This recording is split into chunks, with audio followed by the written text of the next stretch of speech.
अस्सलाम वालेकुम everyone, this is sir Muzammil.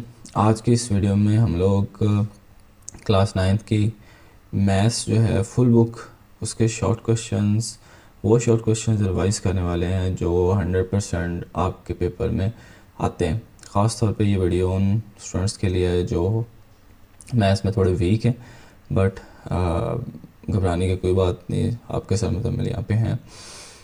इंशाल्लाह इस वीडियो के बाद मैं गारंटी देता हूँ कि आप लोग जो कल का पेपर देंगे, जो मैथ्स का आने वाला पेपर है, इंशाल्लाह ख़ास तौर पे इन्हीं क्वेश्चंस को जो मैंने करवाने हैं उनको प्रैक्टिस कर लें और उनको साथ साथ रिवाइज़ कर लें, उन मेथड्स को फॉलो कर लें, तो इंशाल्लाह ताला आप अच्छे नंबरों से मैथ्स में पास हो सकते हैं। ठीक है, तो सबसे पहले जो मैंने आपको स्क्रीन पर भी जो नज़र आ रही है शॉर्ट क्वेश्चंस की पेयरिंग स्कीम्स हैं। ठीक है, हर पार्ट में से, लेकिन हमने जहाँ से शुरुआत करनी है वो मैं आपको बता देता हूँ। जी, जहाँ से हमने शुरुआत करनी है वो एक्चुअल में चैप्टर नंबर 1 नहीं है। ठीक है, एक्चुअल में वो चैप्टर नंबर 8 है। ठीक है, जहाँ से मैं स्टार्ट करवा के आपको चैप्टर नंबर 17 तक पहले पूरे चैप्टर्स के जो मस्ट क्वेश्चंस आने वाले हैं, जो आते हैं हमेशा, वो रिवाइज़ करवाऊँगा। ठीक है, और उसके बाद फिर मैं फर्स्ट चैप्टर्स से स्टार्ट लूँगा। ठीक है, क्योंकि जो 8 से लेके 17 तक चैप्टर हैं उनमें मस्ट कुछ मेथड्स हैं इस तरह के कि जो हमेशा पूछे जाते हैं। ठीक है, और आसान भी हैं ये चैप्टर्स काफ़ी। ठीक है, इसको जिनका मैथ्स भी थोड़ा वीक है, क्योंकि ये वीडियो ख़ास तौर पर उन्हीं स्टूडेंट्स को फोकस है, तो ख़ास तौर पे जो है वो आसान क्वेश्चंस को पहले मैंने टारगेट करना है, ताकि हमारे ये जो दो पोर्शन है हमारे पास, क्वेश्चन नंबर 3 और क्वेश्चन नंबर जो 4 है, वो इजीली हम लोग हल कर पाएँ। पहले मीन्स आपके 12 क्वेश्चंस 24 मार्क्स जो है सिक्योर कर पाएँ।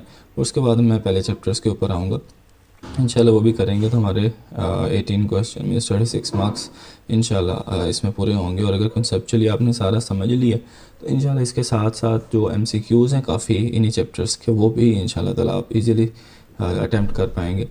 तो इजीली 40 मार्क्स के करीब, इजीली 45 प्लस आप मार्क्स अचीव कर पाएंगे। तो चलते हैं सबसे पहले चैप्टर नंबर 8 के फर्स्ट क्वेश्चन की तरफ, जो फर्स्ट कॉन्सेप्ट है जो उसकी तरफ। ओके, सबसे पहले जो हमारे पास चैप्टर 8 का क्वेश्चन है वो है कार्टेशियन प्लेन के ऊपर। क्या कार्टेशियन प्लेन एक्चुअल में क्या होता है कि टू परपेंडिकुलर, म्यूचुअली परपेंडिकुलर जो एक्सिस होते हैं वो कार्टेशियन प्लेन बनाते हैं। ठीक है, एक एक्स एक्सिस, ठीक है, और दूसरा वाई एक्सिस। ठीक है, ये एक्स है, ये एक्स डैश है, ये वाई है और ये वाई डैश। ये मिलके क्या बना रहे हैं, एक ओरिजिन यहाँ पे, जहाँ पे ये मीट करें ओरिजिन, तो ये कार्टेशियन प्लेन बना रहे हैं। ठीक है, इस कार्टेशियन प्लेन में से आप सबसे पहले पहला MCQ पूछा जाता है कि आपके पास एक पॉइंट दिया जाता है, एक पॉइंट है जैसे -3 और -1। ठीक है, तो ये कौन से क्वाड्रेंट में। ठीक है, तो जब आप एक प्लेन ऐसे कार्टेशियन प्लेन बना लेते हैं, यहाँ पे आप देखें कि x पॉजिटिव है, यहाँ पे y पॉजिटिव है। ठीक है, तो ये जो क्वाड्रेंट बनेगा ना, इसको बोलते हैं ये फर्स्ट क्वाड्रेंट है। यहाँ पे x की वैल्यू भी पॉजिटिव होती है और y की वैल्यू भी पॉजिटिव होती है। ठीक है, मीन्स यहाँ पे अगर आप ये वाला पॉइंट देखें 2 और 5, ठीक है, इसमें जो पहले वाला पॉइंट होता है वो x होता है और दूसरे वाला ये वाला y होता है। तो इसमें x भी पॉजिटिव है, यानी +2 है, और y भी, ठीक है, ये x है और ये y। ठीक है, तो इसमें x भी पॉजिटिव है और y भी पॉजिटिव है, तो ये फर्स्ट क्वाड्रेंट में लाई करता है। ठीक है, ये MCQ है, आपसे पूछा जाएगा क्वाड्रेंट वन, ये मस्ट है, आता है पेपर में, एक नंबर समझ लें आपका ये वाला है। ठीक है, मस्ट है, ये पेपर में आएगा। ठीक है, नेक्स्ट आपसे पूछा जाता है कि मीन्स इसी में से डिफरेंट पॉइंट दिए जाते हैं। फॉर एग्जांपल यहाँ पे जैसे है हमारे पास कोई भी एग्जांपल ले सकते हैं, मैं यहाँ पे अपनी एग्जांपल ले लेता हूँ कि -2 और +1 जो है, यहाँ पे मैं अगर एग्जांपल लेता हूँ।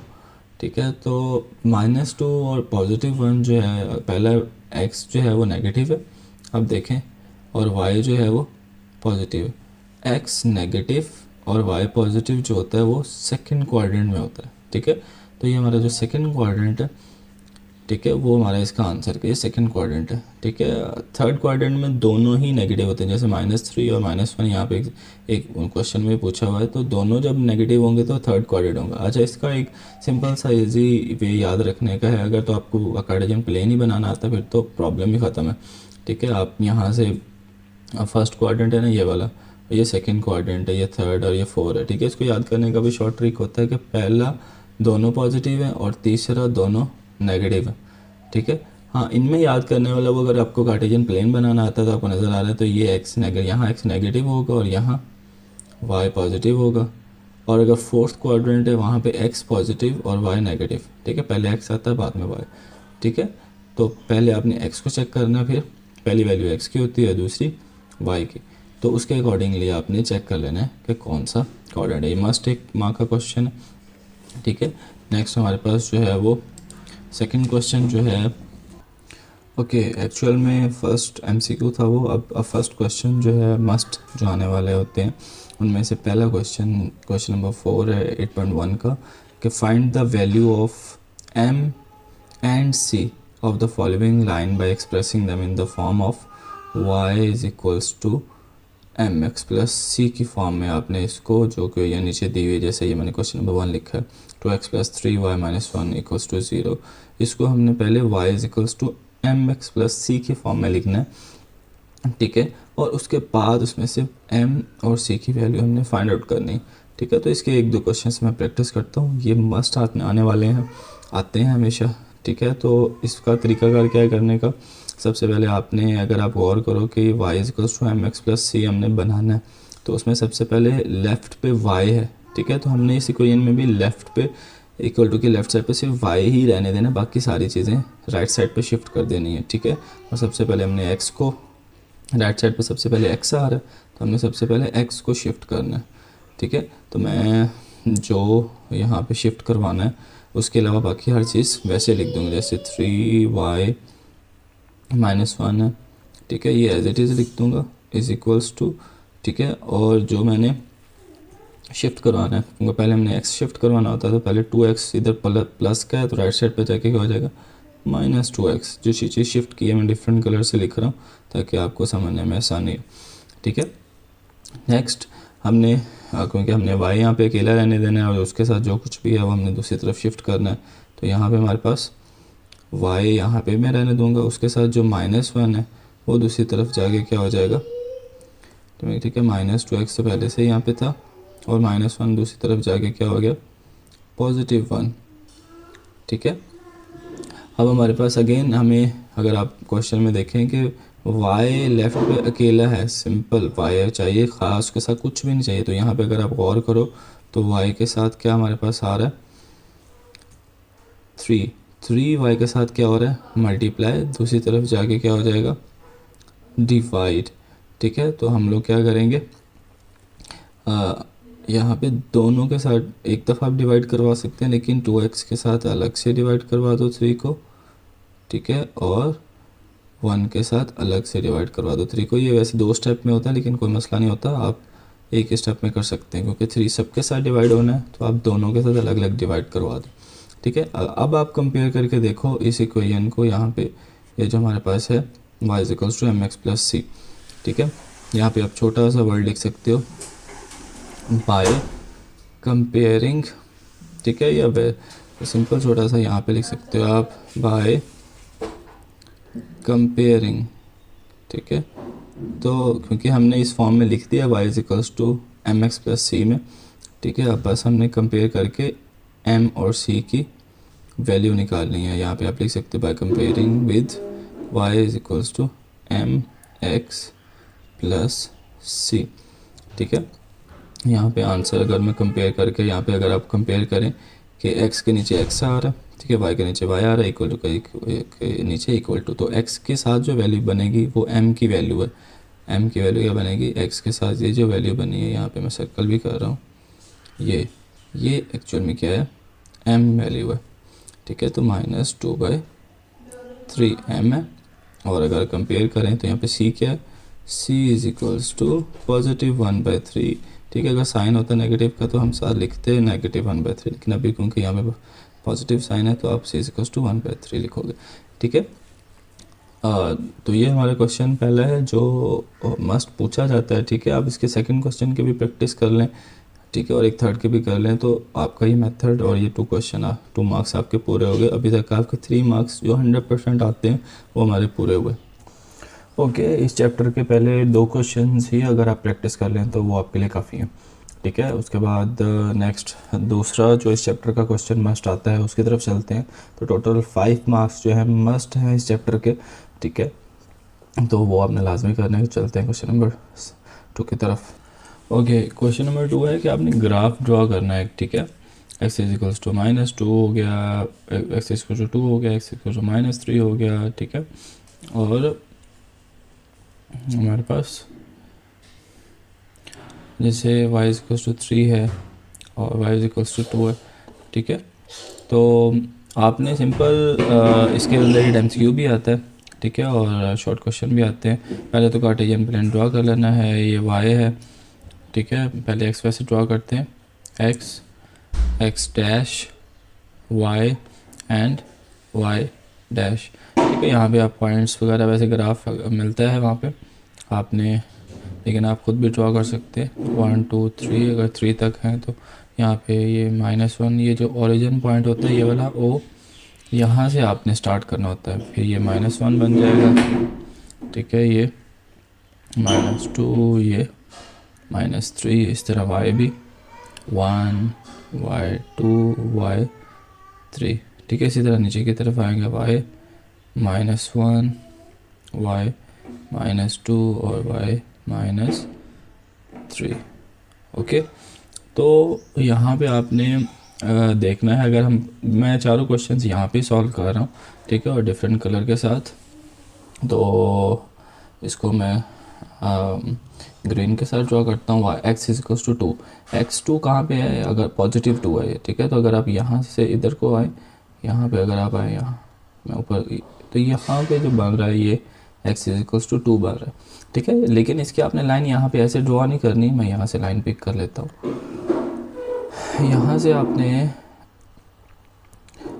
x की जो लाइन है वो इस तरह ड्रॉ करनी है, ठीक है, पैरेलल टू y एक्सिस। ये MCQ भी आता है, यहाँ पे आप नीचे चाहे लिख भी दें कि x=2, ठीक है। यहाँ पे x2 है लेकिन वो पैरेलल टू y एक्सिस होगा, ठीक है। ये MCQ भी पूछते हैं कि अगर x=2 है तो उसका graph parallel to x axis नहीं, पैरेलल टू y एक्सिस है, ठीक है। इस तरह x=-3 है फॉर एग्जांपल, ठीक है, -3 है तो x -3 कहाँ पे होता है, यहाँ से 0 से स्टार्ट करते हैं हम, -1 -2 और -3, ठीक है। लेकिन -3 अगेन x है, तो हमने ये किसके पैरेलल ड्रॉ करना है, y के पैरेलल, ठीक है। यहाँ से अगर आप लाइन ड्रॉ करते हैं इस तरह, ठीक है, -3 इसके नीचे आप चाहे लिख भी दें कि x=-, तो मैं एक ही जगह पे ड्रॉ कर रहा हूँ, लेकिन एक क्वेश्चन आपसे पूछेंगे, सारे तो नहीं पूछेंगे, ठीक है। और इसी तरह अगर आपने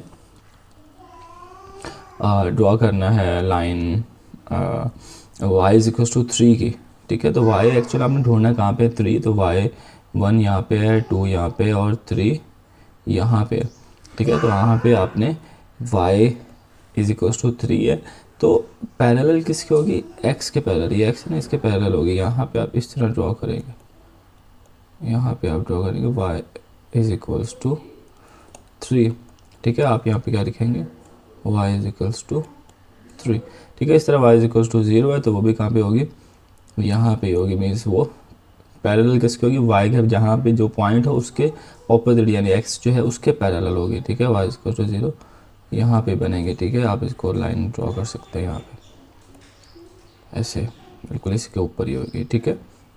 यहाँ पे आप लिख सकते हैं y=0, ठीक है। तो अगर हम y दिया हुआ तो x के पैरेलल है, अगर x दिया हुआ तो y के पैरेलल, ठीक है। तो ये टोटल 5 मार्क्स का क्वेश्चन है इसमें से। ये माशाल्लाह आपके तकरीबन 5 मार्क्स पूरे हो चुके हैं। अब इंशाल्लाह ताला जो है ना वो हम लोग नेक्स्ट चैप्टर के मोस्ट इम्पॉर्टेंट क्वेश्चन की तरफ चलते हैं। क्वेश्चन नंबर जो हमारा 3 है उसकी तरफ। ओके, क्वेश्चन नंबर 3 है हमारा डिस्टेंस फार्मूला, ठीक है। हमने क्वेश्चन जो हमारे पास पेपर में आता है वो है find the distance between the following pairs of point. ठीक है, यूजिंग डिस्टेंस फार्मूला भी लिखा होता है और ना भी लिखा हो तो कोई इशू नहीं है। ठीक है, क्योंकि एक्सरसाइज में आपका इसी तरह क्वेश्चन है। ठीक है, तो आपने 2 पॉइंट्स के दरमियान पॉइंट्स लिखे, इसी तरह ए और 2 पॉइंट बी, ए को ए और बी पॉइंट 2 दिए होते हैं, उनका आपस में आपने डिस्टेंस फाइंड आउट करना होता है। ठीक है, अब थोड़ा सा इस पॉइंट को समझ लें और साथ फार्मूला समझ लें, जो कि बहुत ज़रूरी है। सबसे पहले जैसे एक पॉइंट लिखा हुआ है यहाँ पे A 9 2, ठीक है, 9,2। ठीक है, इसमें जो फर्स्ट वैल्यू होती है, मैंने वो आपको बोला था, ये x होती है। ठीक है, और जो सेकंड वैल्यू होती है ये y होती है। अब क्योंकि ये 2 पॉइंट्स हैं, b भी है साथ, ठीक है, वो क्या है 7 और 2। ठीक है, तो इसमें भी ये x और दूसरा y होगा। ठीक है, और अगर आप डिस्टेंस फार्मूला देखें तो वो क्या है, d इज इक्वल्स टू, मैं आपको प्रैक्टिस भी करवा रहा हूँ, x2 माइनस x1। ठीक है, चाहे ब्रैकेट लगा दो चाहे, ठीक है, ये स्ट्रेट लाइंस जिनको मॉड बोलते हैं, ये एक्चुअल में साइन को पॉजिटिव करने के लिए यूज़ होते हैं। ठीक है, आप ये लगा लो या ब्रैकेट लगा लो, सेम ही है, क्योंकि उसका जब स्क्वायर लेंगे तो नेगेटिव वैल्यू पॉजिटिव में खुद ही चेंज हो जाती है। ठीक है, x2 माइनस x1 और यहाँ क्या आएगा प्लस y2 माइनस y1 का होल स्क्वायर। ठीक है, ये मस्ट क्वेश्चन है और इसके ऊपर स्क्वायर रूट है। ठीक है, ये आपको इसी तरह याद करना फार्मूला। ठीक है, यानी हमेशा x2 में से x1 निकालेंगे और y2 में से y निकालेंगे। y2 मतलब अगर आप यहाँ पे पॉइंट भी लगाते हो, अभी इस पॉइंट से यहाँ तक एक डिस्टेंस कवर करते हो। ठीक है, एक पॉइंट से मैं इधर इस तरफ ड्रॉ करता हूँ कि आप एक पॉइंट से यहाँ तक डिस्टेंस ट्रैवल करते हो। फॉर एग्जांपल आप एक 2 पॉइंट से 5 पॉइंट तक गए, तो हमेशा 5 में से अगर आपने टोटल डिस्टेंस कितना देखने का फाइंड आउट हुआ है, तो वो हमेशा 5 में से 2 को माइनस करोगे, 5 माइनस 2 तो 3 आएगा। ठीक है, तो हमेशा आगे वाले पॉइंट में से पीछे वाला पॉइंट माइनस करते हैं। तो इस वजह से हमने x2 में से माइनस किया x1 और y2 में से माइनस किया y1। ठीक है, तो इसमें हमारे पास तो ये दोनों x y हैं, तो इस वजह से इनको, क्योंकि ये 2 पॉइंट्स हैं, पहले पॉइंट को हमने x1 y1 कह लेना है और दूसरे को x2 सॉरी y2 कह लेना है। ठीक है, तो हमने b में से a पॉइंट वाले वैल्यूज़ माइनस करनी है। ठीक है, अब इसी को अगर आप डिस्टेंस फार्मूला में पुट करना है। ठीक है, मैं एक्चुअल में ये क्वेश्चन करना नहीं चाह रहा था, मैं सेकंड क्वेश्चन करना चाह रहा हूँ क्योंकि वो इंपॉर्टेंट है। ठीक है, ये आप यहाँ से अगर रेज कर देते हैं हम यहाँ से, ठीक है, तो मैं क्वेश्चन को सॉल्व करना शुरू करता हूँ। ओके, यहाँ पे मैं सबसे पहले डिस्टेंस फार्मूला लिखूँगा, अगेन दोबारा से प्रैक्टिस के लिए, d इज़ इक्वल्स टू, ठीक है, कैसे याद किया हुआ हमने, x2 माइनस x1, ठीक है, ब्रैकेट ऊपर स्क्वायर प्लस ब्रैकेट, ठीक है, y2 माइनस y1, ठीक है, इसके ऊपर स्क्वायर, ठीक है, और फिर दोनों का स्क्वायर रूट फुल। ठीक है, अब हमने बस वैल्यूज पुट करनी है इस फार्मूला में। ये फार्मूला वैसे भी एमसीक्यू में पूछा जाता है और आपसे ये इनमें वैल्यूज़ भी पुट करके मीन्स आपने ये मस्ट पेपर में आना ही है। ठीक है, तो मैं सबसे पहले वही क्वेश्चंस करवा रहा हूँ जो मस्ट आने ही आने हैं। ठीक है, तो 2 मार्क्स ये टोटल हमारे पास 7 मार्क्स होने वाले हैं। ठीक है, तो x2 हमारे पास यहाँ पे क्या है, यहाँ पे मैं अगर ये क्वेश्चन नंबर b सॉल्व करना शुरू करता हूँ। ठीक है, इसमें ये x1 ये y1, इसी तरह आप चाहे लिख लें पेपर के ऊपर ही, ये x2 y2 तक गलती के चांस ना हो। पहले x2 में से यानी इस 3 में से हमने माइनस करना है x1, यानी ये 2, ये x1 है, 3 माइनस 2 इसका होल स्क्वायर, ठीक है, प्लस y2 क्या हमारे पास यहाँ पे -6।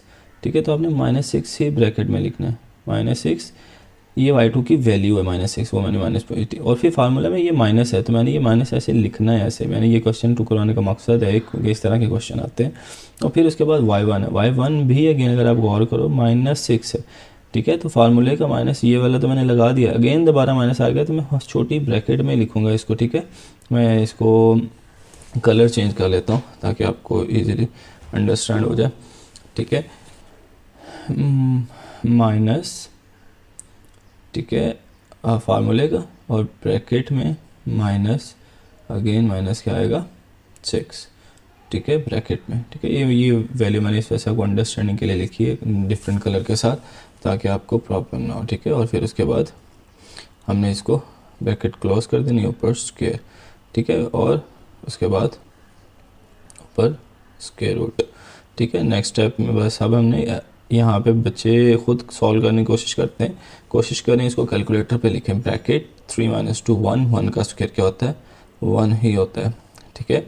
और फिर प्लस, अगेन इसको खुद करने की ज़रूरत नहीं है एक्चुअल में, जिनके प्रैक्टिस है वो कर लें, लेकिन जो थोड़े वीक स्टूडेंट्स हैं उनको चाहिए इस ब्रैकेट से लेके इस ब्रैकेट तक सारा कैलकुलेटर पे लिखें, उसका स्क्वायर लें, ठीक है। तो फिर एक ही आंसर आ जाएगा। माइनस इंटू माइनस प्लस होता है, +6 -6 0 होता है, 0 का स्क्वायर 0 ही होता है, तो 1 प्लस, तो 0 का स्क्वायर 0 लिख के ऊपर, ठीक है। 1 + 0 1 अगेन होता है, और √1 भी क्या होगा आंसर 1 ही आता है, तो डिस्टेंस हमारा आया 1, ओके।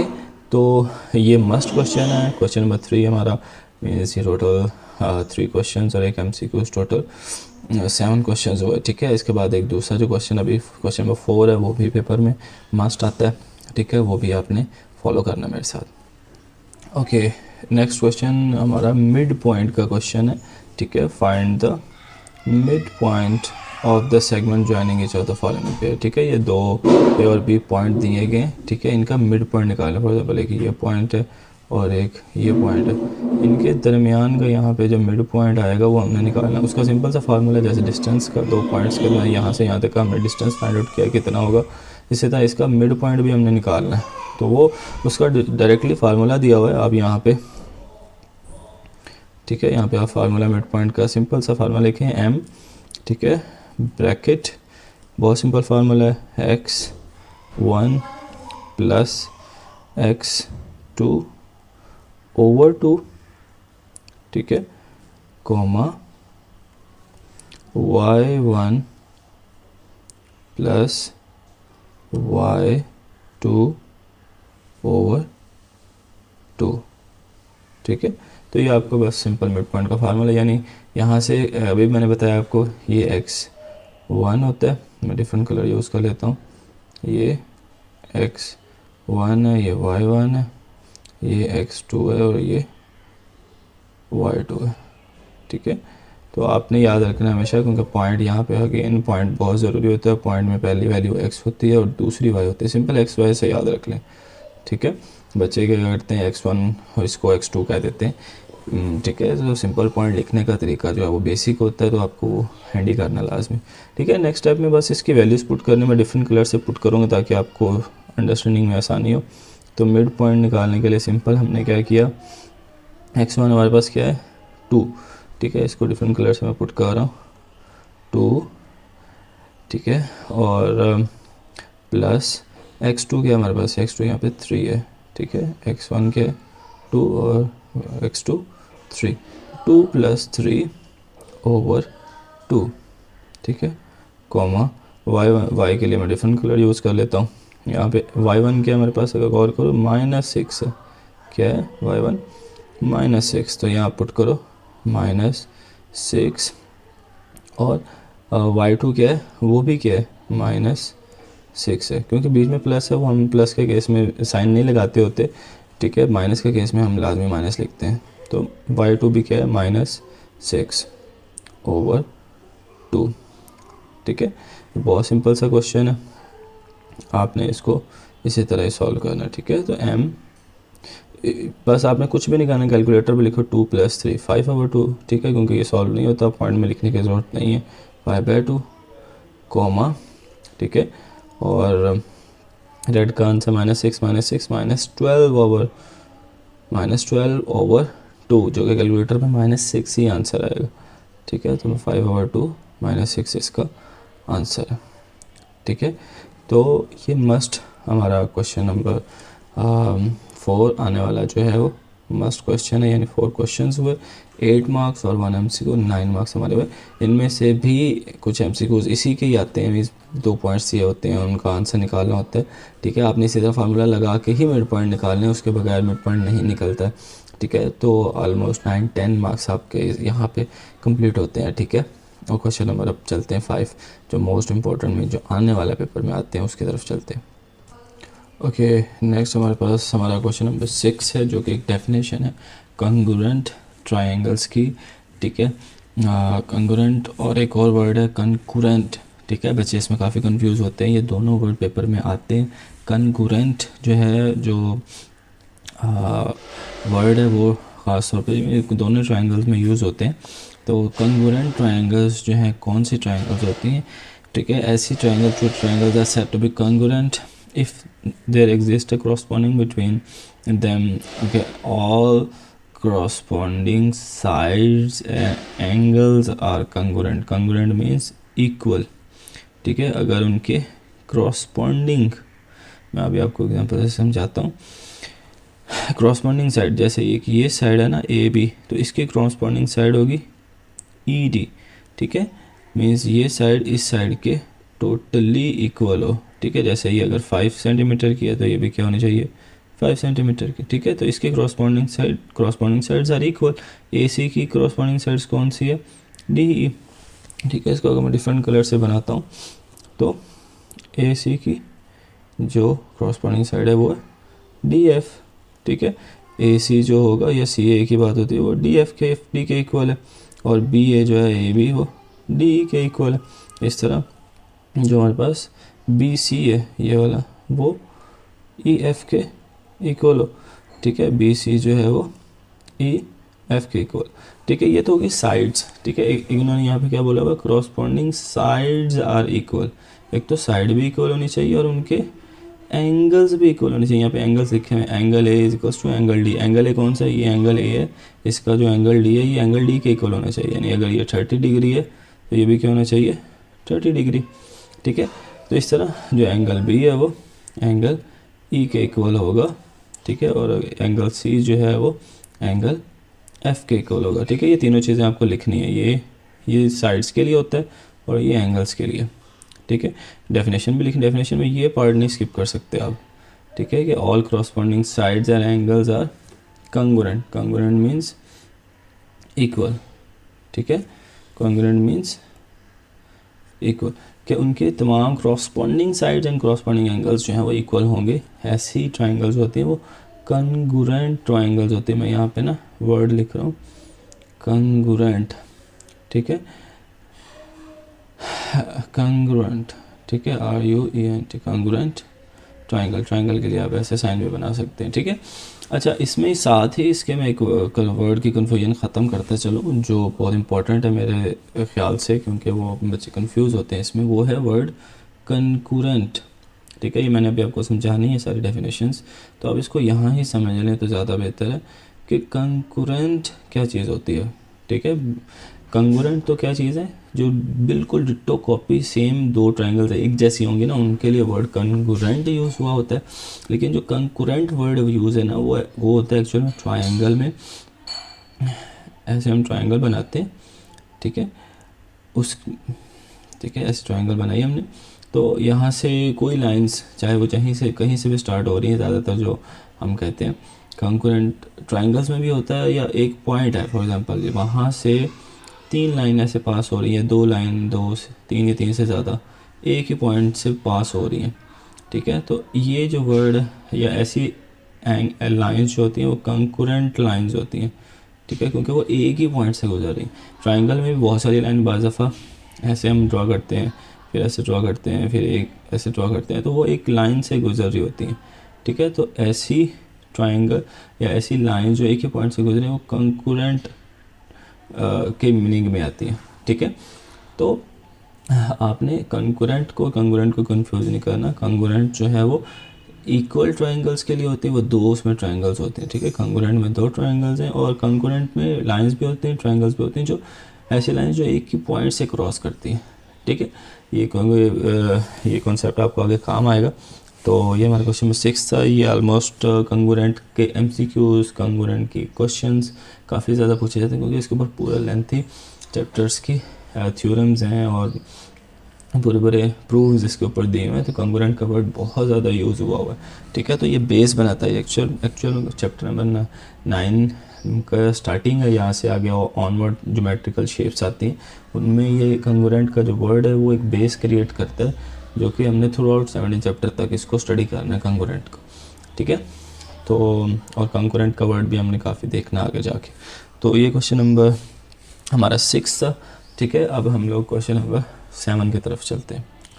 ओके, अभी इसके साथ अभी हमने जो कंग्रुएंट ट्रायंगल्स पढ़ी हैं, ठीक है, अभी ये जो कंग्रुएंट ट्रायंगल्स हमने पढ़ी हैं, इसी के ना कुछ पोस्टुलेट्स हैं जो अक्सर डेफिनेशन में भी पूछे जाते हैं, ठीक है, और एमसीक्यू में भी पूछे जाते हैं। वो थोड़ा सा आपने अंडरस्टैंड कर लेना है। पोस्टुलेट मतलब रूल्स, लॉज, ठीक है, कि दो ट्रायंगल्स कंग्रुएंट कब होते हैं। अभी हमने पढ़ा था कि उनकी तमाम साइड्स एक दूसरे के इक्वल हो, क्रॉसपोंडिंग साइड्स, और तमाम एंगल्स जो हैं वो एक दूसरे के, दो ट्रायंगल्स की तमाम एंगल्स एक दूसरे के इक्वल हैं, तो तब हम कहते हैं कि वो दोनों कंग्रुएंट यानी बिल्कुल डिटो सेम ट्रायंगल्स हैं, ठीक है। अच्छा, इसके अलावा भी पोस्टुलेट्स होते हैं कि भाई लाजमी नहीं कि तीनों साइड्स और तीनों एंगल्स इक्वल होने के बाद ही हम कह सकते हैं कि वो सेम ट्रायंगल है। कुछ और भी पोस्टुलेट्स हैं, यानी एस का मतलब साइड, ए का मतलब एंगल, और एस का मतलब अगेन साइड। इन टू साइड्स और उनके दरमियान का एंगल, जैसे मैं इधर शेप बना रहा हूँ, ये एक ट्रायंगल है, फॉर एग्जांपल मैं आधी बना रहा हूँ और एक और ट्रायंगल है, ठीक है। ये इसका आपको पता है कि ये साइड कॉरस्पॉन्डिंग साइड, वो ये साइड इस साइड के इक्वल है, ठीक है, और ये साइड इस साइड के इक्वल है, ठीक है। इन दोनों साइड के जो दरमियान का एंगल है वो उनके दरमियान के एंगल के इक्वल, ठीक है। अगेन दो साइड्स और उनके दरमियान का एंगल ऐसी, ठीक है, two sides and their middle angle equals, then the triangles should be congruent, ठीक है। अगर ये प्रूव हो जाता है कि ये, ठीक है, एक साइड उस साइड के इक्वल है, दूसरी साइड के इक्वल है, और उनके दरमियान वाला है उनके दरमियान वाला, ऐसा नहीं है कि एक एंगल आपको पता है यहाँ भी होते हैं, यहाँ भी होते हैं, ऐसा नहीं है, ठीक है, यहाँ भी होते हैं, यहाँ भी होते हैं, ऐसा नहीं है। जो दो साइड हमने सेलेक्ट की, इस वजह से मैंने हाफ शेप बनाई थी, ये वाली और ये वाली, ठीक है, कि इनके ये जो दो साइड हमने सेलेक्ट किए ना, इनके दरमियान का एंगल, ये दो साइड जो हमने सेलेक्ट किए इनके दरमियान का एंगल आपस में सेम हो गया, तो वो SAS पोस्टुलेट कहलाता है।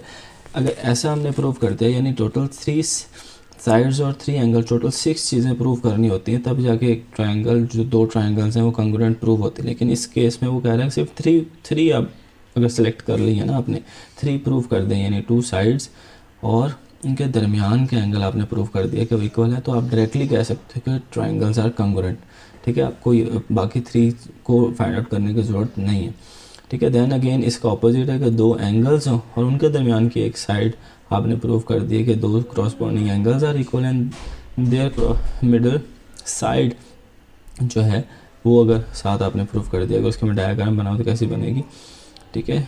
यहाँ पे अगर मैं बनाता हूँ डिफरेंट कलर के साथ कि एक ट्रायंगल है ऐसे, ठीक है, दो ट्रायंगल्स हैं, ठीक है, उनका ये एंगल इस एंगल के इक्वल कर दिया, ये एंगल इस एंगल के इक्वल कर दिया, और इनकी ये जो साइड है, ठीक है, ये वाली साइड दरमियान की इनकी साइड वो आपस में इक्वल हो गई है। तो इसका मतलब ये ASA पोस्टुलेट है, ठीक है। ये आपने इसको लिखना भी है, if 2 angles and their corresponding side and their in between side corresponding sides are equal, ठीक है, देन ट्रायंगल आर कंग्रुएंट, ठीक है। इसके बाद जो पोस्टुलेट है वो इसी तरह आपने उनके नाम से ही फाइंड आउट करना है कि ये 1 साइड और 2 एंगल्स, वो डिफरेंट एंगल्स हो सकते हैं, ठीक है। यानी यही मैं अगर ट्रायंगल बनाता हूँ तो एक ये ट्रायंगल और एक ये ट्रायंगल, इसमें से जो हमारा एक साइड है, फॉर एग्जांपल 2 एंगल्स थे, एक ये और एक ये, इस तरह एक ये एंगल और एक ये एंगल हमने प्रूव किया, तो इसकी जो अपोजिट साइड होगी जो इनके दरमियान में नहीं है, चाहे वो ये भी हो सकती है और ये साइड भी हो सकती है, और फिर ये साइड भी इस साइड के इक्वल कर दी हमने। 3 चीज़ें बस प्रूव करने के बाद हमें पता चल गया कि ये जो ट्रायंगल्स हैं वो कंग्रुएंट ट्रायंगल्स होंगे, ठीक है। और फोर्थ वन जो है वो तो बहुत ही सिंपल है कि तीनों साइड, जो हमने डेफिनेशन में भी पढ़ा है कि तीनों साइड्स अगर तीनों साइड के इक्वल प्रूव कर देते हैं, यानी ये साइड इस साइड के इक्वल कर दी है, ये साइड इस साइड के इक्वल कर दिया, ये साइड इस साइड के इक्वल प्रूफ कर दिया हमने, तो डायरेक्टली कह सकते हैं। ये तो डेफिनेशन का पार्ट है, ठीक है, कि तीनों क्रॉसपॉन्डिंग साइड्स आर इक्वल, ठीक है। एंगल्स नहीं, इसमें खाली साइड्स ही प्रूव कर दिए, एंगल्स प्रूव करने की ज़रूरत नहीं है, देन हम कह सकते हैं कि ट्रायंगल्स आर कंग्रुएंट।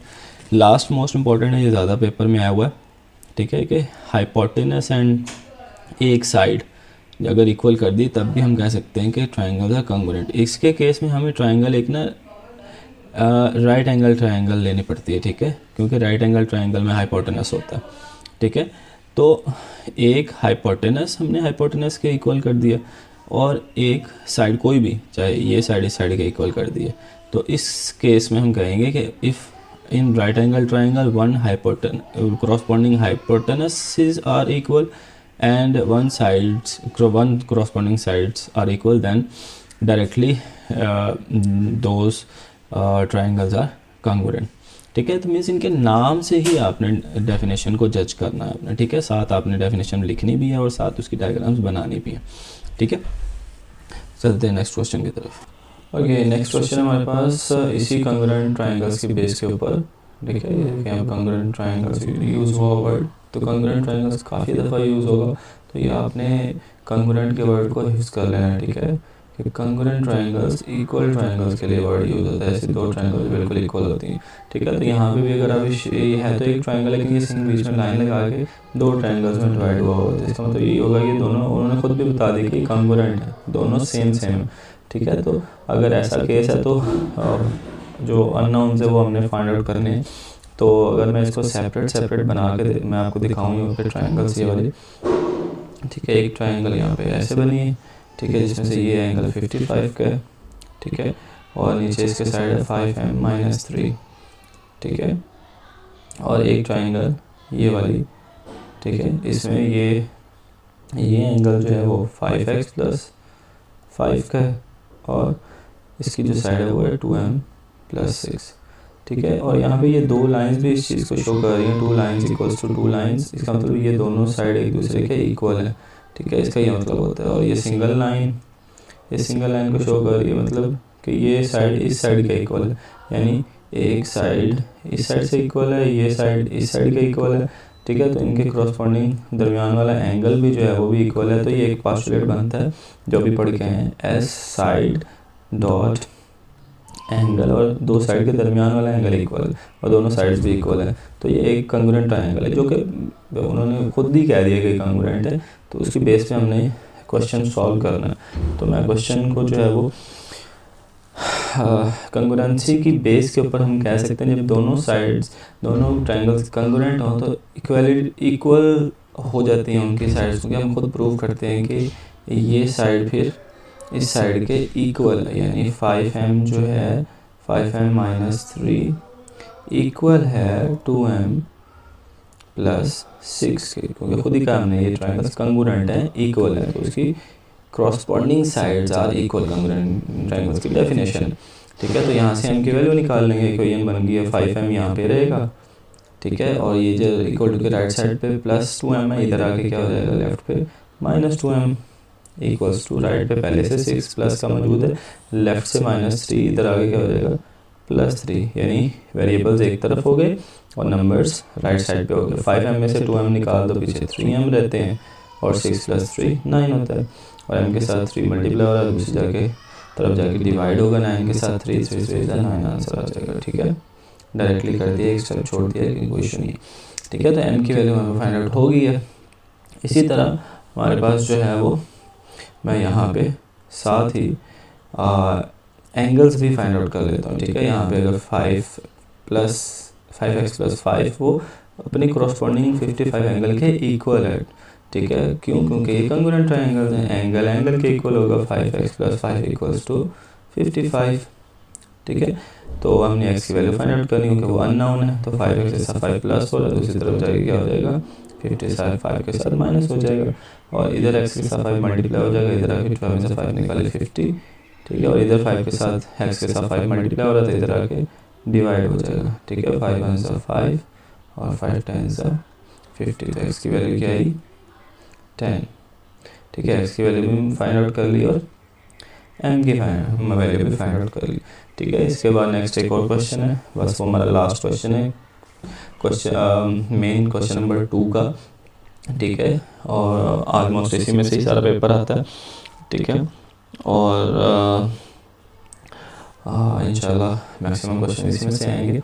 और मैं वो लास्ट क्वेश्चन सॉल्व करते हैं और फिर मैं आपको कैलकुलेशंस बताता हूँ कितने नंबर्स हमने कवर कर लिए हैं। ओके, नेक्स्ट हमारे पास जो डेफिनेशंस ही हैं, जैसे कंग्रुएंट ट्रायंगल्स होती हैं, ऐसे ट्रायंगल्स उसमें दो ट्रायंगल्स यूज़ हो रही होती हैं कंग्रुएंसी के लिए, लेकिन बस और ये चार टाइप्स जो ट्रायंगल्स के, ये इनमें से एक ट्रायंगल का भी डेफिनेशन मास्टर दफ़ा पूछता है कि इक्विलेटरल ट्रायंगल क्या होती है, राइट एंगल ट्रायंगल क्या होती है, आइसोसेलेस ट्रायंगल क्या होती है और स्केलिन ट्रायंगल क्या होती है। ठीक है, और ये कॉन्सेप्ट आपको लास्ट चैप्टर्स में भी ट्रायंगल्स की टाइप्स पता होती हैं, तो बहुत सारे क्वेश्चंस को सॉल्व करना आपके लिए आसान हो जाता है, क्योंकि बच्चों को ट्रायंगल्स के टाइप्स ही नहीं पता होती, जिसकी वजह से वो बहुत सारे क्वेश्चन में कंफ्यूज रहते हैं। ठीक है, तो आपको ये कंग्रुएंसी का वर्ड का मतलब, कंकरेंट का वर्ड का मतलब, equilateral triangle, right angle triangle, scalene triangle का मतलब पता होगा, तो आप इजीली जो है ना वो क्वेश्चन को सॉल्व कर पाओगे।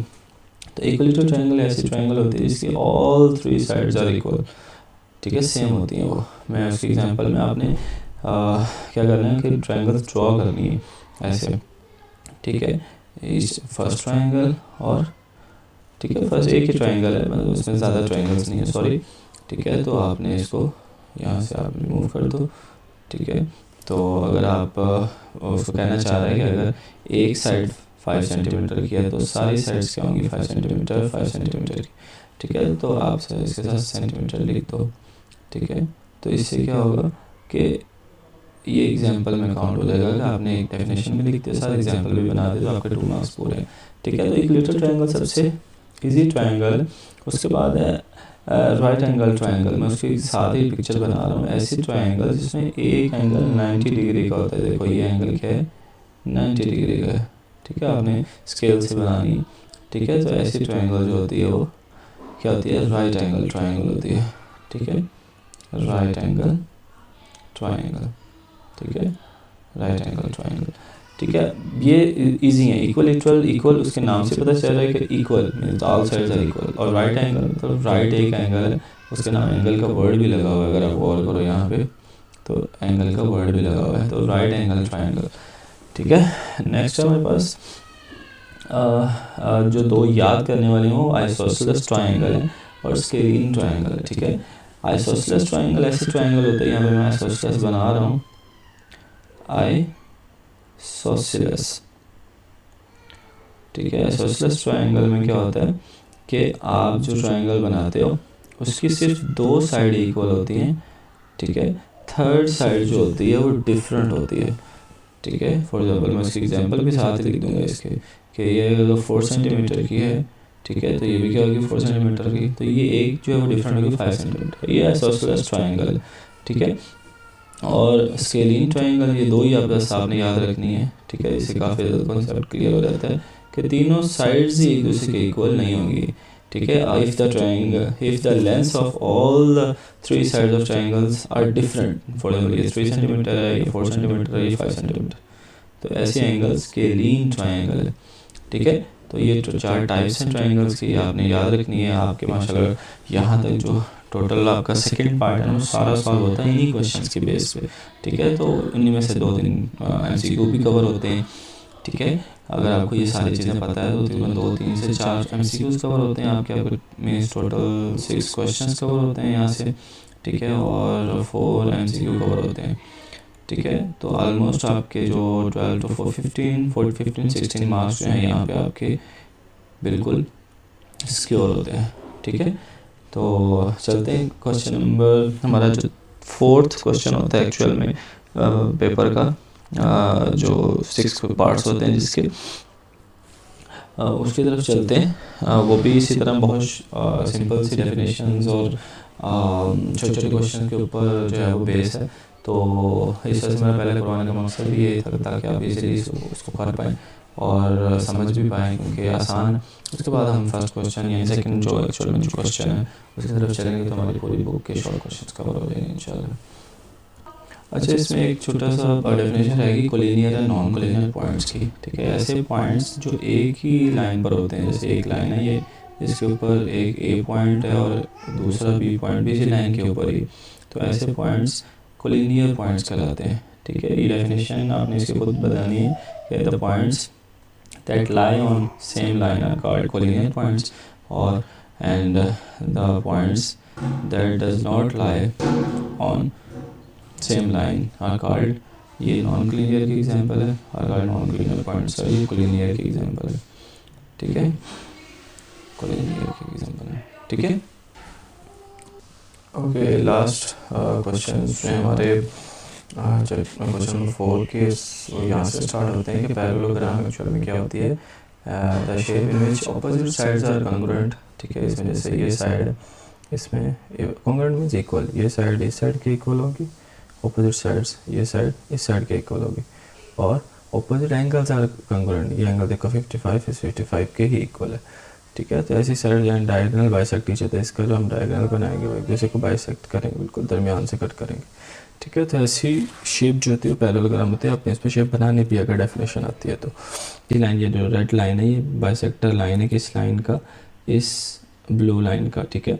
कि ऐसी लाइन जो किसी दूसरी लाइन को 2 इक्वल पार्ट्स में डिवाइड कर दे, ठीक है, 2 सेंटीमीटर ये पार्ट बन गया और 2 सेंटीमीटर ये पार्ट बन गया। तो ऐसी लाइन जो किसी लाइन को 2 इक्वल पार्ट्स में डिवाइड कर दे वो बाइसेक्टर ऑफ लाइन है, और ऐसी लाइन जो 2 एंगल्स को किसी 2 इक्वल एंगल्स में डिवाइड कर दे वो बाइसेक्टर ऑफ एंगल होती है, ठीक है। ये मीन्स ऐसे, ठीक है, मीन्स बाइसेक्टर ड्रॉ करने का मतलब है कि हमने किसी जगह पे एक लाइन ड्रॉ की जिसने उसको हाफ हाफ कर दिया दूसरी चीज़ को, तो ऐसी लाइन बाइसेक्टर लाइन कहलाती है, ठीक है। ऐसी ये इस टाइम यहाँ पे बाइसेक्टर, ये रेड लाइन है, यहाँ पे बाइसेक्टर, ये ग्रीन लाइन है, ठीक है। ओके, इसी के क्वेश्चंस हैं आगे कि हमारे पास 2 ट्रायंगल्स हैं, तो हमने उनमें से अननाउंस की वैल्यू फाइंड आउट करनी है, एक्स की और एम की, ठीक है। अभी हमने फाइंड आउट किया कि जो बाइसेक्टर होता है यहाँ पे जो एम है ना, इसका बाइसेक्टर है ये एल एन एल ओ, ये बाइसेक्टर है। तो बाइसेक्टर मतलब क्या है कि वो उसको इक्वल पार्ट्स में डिवाइड कर रहा है, मीन्स एम इक्वल्स टू 12, ये दोनों पार्ट्स इक्वल होंगे दोनों, एम इक्वल्स टू 12, यहाँ से एम की वैल्यू फाइंड आउट होगी। और इसी तरह 2x, यही बाइसेक्टर दोनों के लिए, ये इस एंगल को ये हाफ हाफ डिवाइड कर रहा है, तो इसका मतलब इसकी ये वाली साइड और ये वाली साइड भी आपस में इक्वल होगी, और ये वैसे भी इन्होंने ये साइन बनाया हुआ है, इसका मतलब ये दोनों साइड्स के एक दूसरे के इक्वल है। उसको भी हम यही कर लेंगे, 2x + 6 = 18, ठीक है। यहाँ से x की वैल्यू निकाल लेंगे, 2x के साथ +6 हो रहा है, दूसरी तरफ जाके क्या हो जाएगा -6, ठीक है, और आंसर 18 - 6 12 आ जाएगा। यहाँ पे x के साथ 2 मल्टीप्लाई हो रहा है, तो दूसरी तरफ जाके क्या हो जाएगा डिवाइड, 2 1 = 2, 2 6 = 12, तो x की वैल्यू क्या आ जाएगी 6, ओके। चलते हैं अपने नेक्स्ट क्वेश्चन की तरफ। ओके, नेक्स्ट क्वेश्चन जो हमारा इम्पोर्टेंट है वो चैप्टर नंबर 13 का है कि हमने 3 साइड्स ट्रायंगल की दी होती हैं।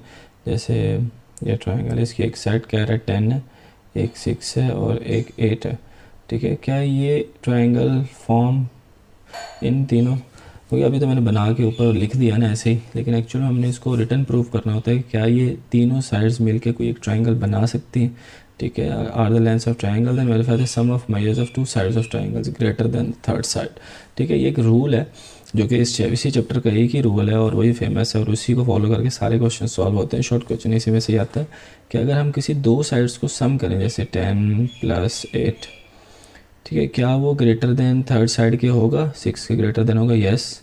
10 + 8 18 होता है, वो ग्रेटर देन 6 होता है, ठीक है, ये रूल प्रूव हुआ, ठीक है। लेकिन फिर दूसरी साइड को भी करना है, 10 + 6 को करो, 10 + 6 ग्रेटर देन 8, यस। 10 + 6 16 होता है, वो 8 से ग्रेटर है, ये भी रूल ठीक हुआ। और थर्ड क्या है कि 6 + 8 वो ग्रेटर देन 10 होगा, यस। 14 ग्रेटर देन 10 है, यस। तो ये हमने प्रूव कर दिया, बस इतना ही लिख के दिखाना है आपने, ठीक है, कि यस तीनों कंडीशंस ट्रू हैं। तो ये जो है वो ट्रायंगल्स की लेंथ है, ठीक है, अगर ऐसा हो, ठीक है। या इसका ऑपोजिट भी होता है कि 10 - 8 वो लेस देन 6 है, 10 - 6 लेस देन 8 है, 6 - 8 लेस देन 10 है, यस। उसमें भी ये ट्रू प्रूव हो रहा है। तो दोनों केसेस में जो भी केस यूज़ कर लो तो उससे प्रूव हो जाएगा ये ट्रायंगल्स की लेंथ है, ठीक है। इसके बाद आपने नेक्स्ट 3 4 7 है, वो लेंथ है ट्रायंगल्स की प्रूव करना है। तो आप अगेन इसी तरह करोगे, 3 + 4 ग्रेटर देन 7, ठीक है। 7 ग्रेटर देन 7 नहीं है, 7 = 7 है। यहाँ पे प्रूव हो जाता है कि रॉन्ग है, ठीक है। और भी चाहे चेक कर सकते हैं आप, 4 + 7 ग्रेटर देन 3, नो, ठीक है, 11 ग्रेटर देन, ठीक है। अभी फ़िलहाल के लिए ये ग्रेटर है, ठीक है, लेकिन ये कंडीशन ट्रू है। एक भी कंडीशन फॉल्स होती है तो ये फॉल्स है, ठीक है। 3 + 7 ग्रेटर देन 4, ठीक है। तो यस, वो चाहे जो है वो प्रूव हो रही हैं, लेकिन एक प्रूव नहीं हुई, क्योंकि 7 is not greater than 7, 7 is equals to 7, ठीक है। ये प्रूव हुई, जिसकी आगे वो आपने रीज़न भी देनी है कि 7 is not greater than 7, that's why this lengths are not length of any triangle, किसी भी ट्रायंगल की ये लेंस नहीं है, ठीक है। रीज़न में ये लिखना है आपने, ठीक है। तो ये इस चैप्टर में से एक ही जो है क्वेश्चन है जो बोर्ड में आता है, तो ये आपने चैप्टर नंबर 13 में से ये आपने लाजमी करना है। चलते हैं नेक्स्ट क्वेश्चन की तरफ। ओके, नेक्स्ट टॉपिक जो है वो सिमिलर ट्रायंगल्स का, जो कि बहुत ज़्यादा इंपॉर्टेंट है, क्योंकि इसके बेस पे बहुत सारे क्वेश्चंस भी हैं कि ऐसे ट्रायंगल्स कौन से ट्रायंगल्स सिमिलर ट्रायंगल्स होती हैं। देखो, कंग्रुएंट ट्रायंगल्स जो होती हैं ना, वो सेम ट्रायंगल्स होते हैं, बिल्कुल ditto copy. Similar triangles ditto copy नहीं होती, एक छोटी ट्रायंगल होती है और एक बड़ी ट्रायंगल होती है। यहाँ पे इन्होंने एक जैसी ट्रायंगल्स ली हुई हैं, ठीक है। इसमें क्या होता है कि एंगल सेम होते हैं, जैसे इन्होंने अब बोला हुआ है कि क्रॉसपोंडिंग एंगल्स आर सेम, ठीक है। 3 एंगल्स, यानी ये एंगल इस एंगल के इक्वल होगा, ये एंगल इस एंगल क्रॉसपोंडिंग एंगल के इक्वल होगा, ये एंगल इस क्रॉसपोंडिंग एंगल के इक्वल होगा, लेकिन इनकी साइड्स इक्वल नहीं होंगी, क्योंकि देखो एक जो छोटी है और एक बड़ी, ठीक है। तो उसके लिए उन्होंने एक वर्ड यूज़ किया हुआ है, इधर तो उन्होंने लिखा हुआ है कि एंगल्स आर इक्वल बट इनकी क्रॉसपोंडिंग साइड्स की जो मेजरमेंट है वो प्रोपोर्शनल होती है। ये वर्ड जो दो है ना, वो इम्पोर्टेंट है। एक एंगल जो है वो इक्वल होते हैं, और दूसरा साइड्स जो है वो प्रोपोर्शनल होती हैं, ओके। उनकी इस प्रोपोर्शनल का क्या मतलब है, साइड्स प्रोपोर्शनल्स हैं कि उनकी अगर रेशियो लेते हैं क्रॉसपोंडिंग साइड्स की, जैसे इसमें एग्जांपल देखिए, पी क्यू एक साइड, इसकी क्रॉसपोंडिंग साइड क्या है, एल एम, ठीक है। पी क्यू की अगर एल एम के साथ रेशियो लेते हैं, और इस तरह पी आर की इस साइड के साथ अगर रेशियो लेते हैं, पी आर की एल एन के साथ, जैसे आर पी की एल एन के साथ रेशियो लेते हैं, तो इन सब का आंसर, रेशियोज़ का आंसर सेम होगा, ठीक है। फॉर एग्जांपल इन्होंने तो 1 यहाँ पे कंसीडर किया हुआ है, तो आप कोई भी ले सकते हो। फॉर एग्जांपल यहाँ पे इनकी रेशियो का आंसर 2 आता है, ठीक है। कोरस्पॉन्डिंग साइड्स की रेशियो लेनी है, ठीक है। उनका आंसर जैसे फॉर एग्जांपल को 5 आया, तो इस साइड इस कोरस्पॉन्डिंग साइड्स की भी जो रेशियो लेंगे उनका आंसर भी 5 ही आएगा। और इसी तरह क्यू आर और एम एन की से कोरस्पॉन्डिंग साइड्स का रेशियो लेते हैं, ऊपर नीचे रेशियो मतलब ऊपर नीचे रख के उसको डिवाइड करवाते हैं, तो आंसर फॉर एग्जांपल 5 आया, तो सबका ही 5 आएगा, ठीक है। तो ऐसी ट्रायंगल्स जिनकी क्रॉसपोंडिंग साइड्स की रेशियो लेने से सबका आंसर सेम आए, क्योंकि 3 रेशियोज़ निकलेंगे, 3 साइड्स हैं तो 3 रेशियोज़ निकलेंगी। एक साइड के साथ रेशियो बनाएंगे तो एक आंसर आएगा, दूसरी साइड के साथ रेशियो बनाएंगे तो एक आंसर आएगा, और सबके आंसर तीनों के चेक करेंगे तो सेम आंसर आएगा। तो ऐसी जो ट्रायंगल्स होती हैं वो सिमिलर ट्रायंगल्स होती हैं। तो ये कंग्रुएंट ट्रायंगल्स और सिमिलर ट्रायंगल्स में फ़र्क याद रखना है। कंग्रुएंट इस से पहले पढ़ा है, कंग्रुएंट पहले आती है और बिल्कुल डिट्टो कॉपी सेम होती है। और सर सिमिलर जो ट्रायंगल्स हैं वो क्या है कि उनमें एंगल तो सेम होते हैं, ठीक है, लेकिन साइड सेम नहीं होती, वरना तो वो कंग्रुएंट ट्रायंगल बन जाए, ठीक है। उनमें साइड्स की रेशियो जो होती है वो क्रॉसपोंडिंग साइड्स की रेशियो तीनों की लेके चेक करते हैं, आंसर सेम आया, अगर सेम आया देन हम कहते हैं कि ये सिमिलर ट्रायंगल्स, ठीक है। तो ये डेफिनेशन विद एग्जांपल आपने लिखनी है, ठीक है। डेफिनेशन में ये एंगल्स 3 इक्वल करके दिखाने आपने, ठीक है, लिखने, और फिर उनकी क्रॉसपोंडिंग साइड्स की रेशियो, ये वाला पोर्शन आपने लास्ट में मेंशन करना, ठीक है। नेक्स्ट 2 इंपॉर्टेंट डेफिनेशंस हैं रेशियो की, कि रेशियो बिटवीन लाइक क्वांटिटीज़, जैसे ए रेशियो बी है, उसको हम ए ओवर बी लिख सकते हैं। ये रेशियो होती है, मीन्स 2 एक जैसी क्वांटिटीज़ का आपस में जो रिलेशन होता है उसको हम ए रेशियो बी से डिनोट करते हैं, जो कि रेशियो कहलाता है। और 2 रेशियोज़ के दरमियान में जो आपस में प्रोपोर्शन होती है वो प्रोपोर्शन कहलाते हैं। 2 रेशियोज़ के दरमियान में आपस में रिलेशन, उनको अगर हम इक्वल कर देते हैं, ठीक है, the proportion define the equality of 2 ratios. 2 ratios को अगर हम इक्वल कर देते हैं तो प्रोपोर्शन बन जाती है, ओके। नेक्स्ट मोस्ट इम्पोर्टेंट जो क्वेश्चन है हमारा, वो क्वेश्चन नहीं, इसके ऊपर क्वेश्चंस आते हैं आपको पूछने के लिए कि पाइथागोरस थ्योरम एक तो होता क्या है, ठीक है, और पाइथागोरस थ्योरम की हेल्प से हमने ट्रायंगल प्रूव करनी होती है और उसकी साइड्स भी फाइंड आउट करनी होती है। पाइथागोरस थ्योरम एक्चुअल में बना हुआ है राइट एंगल ट्रायंगल के लिए, ठीक है। ऐसी ट्रायंगल जिसका एक एंगल 90 डिग्री का होता है, ऐसी ट्रायंगल जो है वो उसके लिए पाइथागोरस थ्योरम बना हुआ। उसकी तीनों साइड्स होती हैं ए, बी एंड सी, ठीक है। अच्छा, इसमें जो सबसे, मैं अभी थ्योरम में समझाता हूँ, लेकिन उसमें सबसे पहले जो चीज़ समझाने वाली है वो मैं आपको डिफरेंट कलर से बता दूँ कि ये जो एंगल 90 है, इसके जो सामने वाली साइड होती है हमेशा वो हाइपोटेनस कहलाती है। क्या कहलाती है? ये वाली साइड को हम बोलते हैं हाइपोटेनस। इस साइड को क्या बोलते हैं? इसका आपने नाम याद रखना है, हाइपोटेनस, हाइपोटेनस, ठीक है। हाइपोटेनस साइड जो होती है ना सबसे बड़ी साइड होती है, ठीक है। तो इस चीज़ को आपने माइंड में रखना है, ठीक है। और फार्मूला में हमेशा आपने बड़ी साइड को इक्वल टू की राइट साइड पे ही रखना है, यहाँ पे, यानी सी एक्चुअल में मैं यहाँ पे सबसे बड़ी साइड है। बाज़ दफ़ा नाम चेंज कर देते हैं, बच्चों ने फार्मूला याद किया होता है इसके plus B square equals to C square, तो उनको ये नहीं पता होता कि सी एक्चुअल में क्या चीज़ है, ठीक है। सी जो है यानी जो इक्वल टू के राइट साइड पे सिंगल वैल्यू आ रही है ना यहाँ पे, तो वो उस टाइम सी है, ठीक है। लेकिन ये एक्चुअल में सबसे बड़ी साइड है, तो वो कहना चाह रहा है कि जो एक्चुअल में ये साइड का स्क्वायर है, इस साइड का स्क्वायर है, इन दोनों को सम करो तो इस साइड के स्क्वायर के सम के इक्वल आएगा, ठीक है।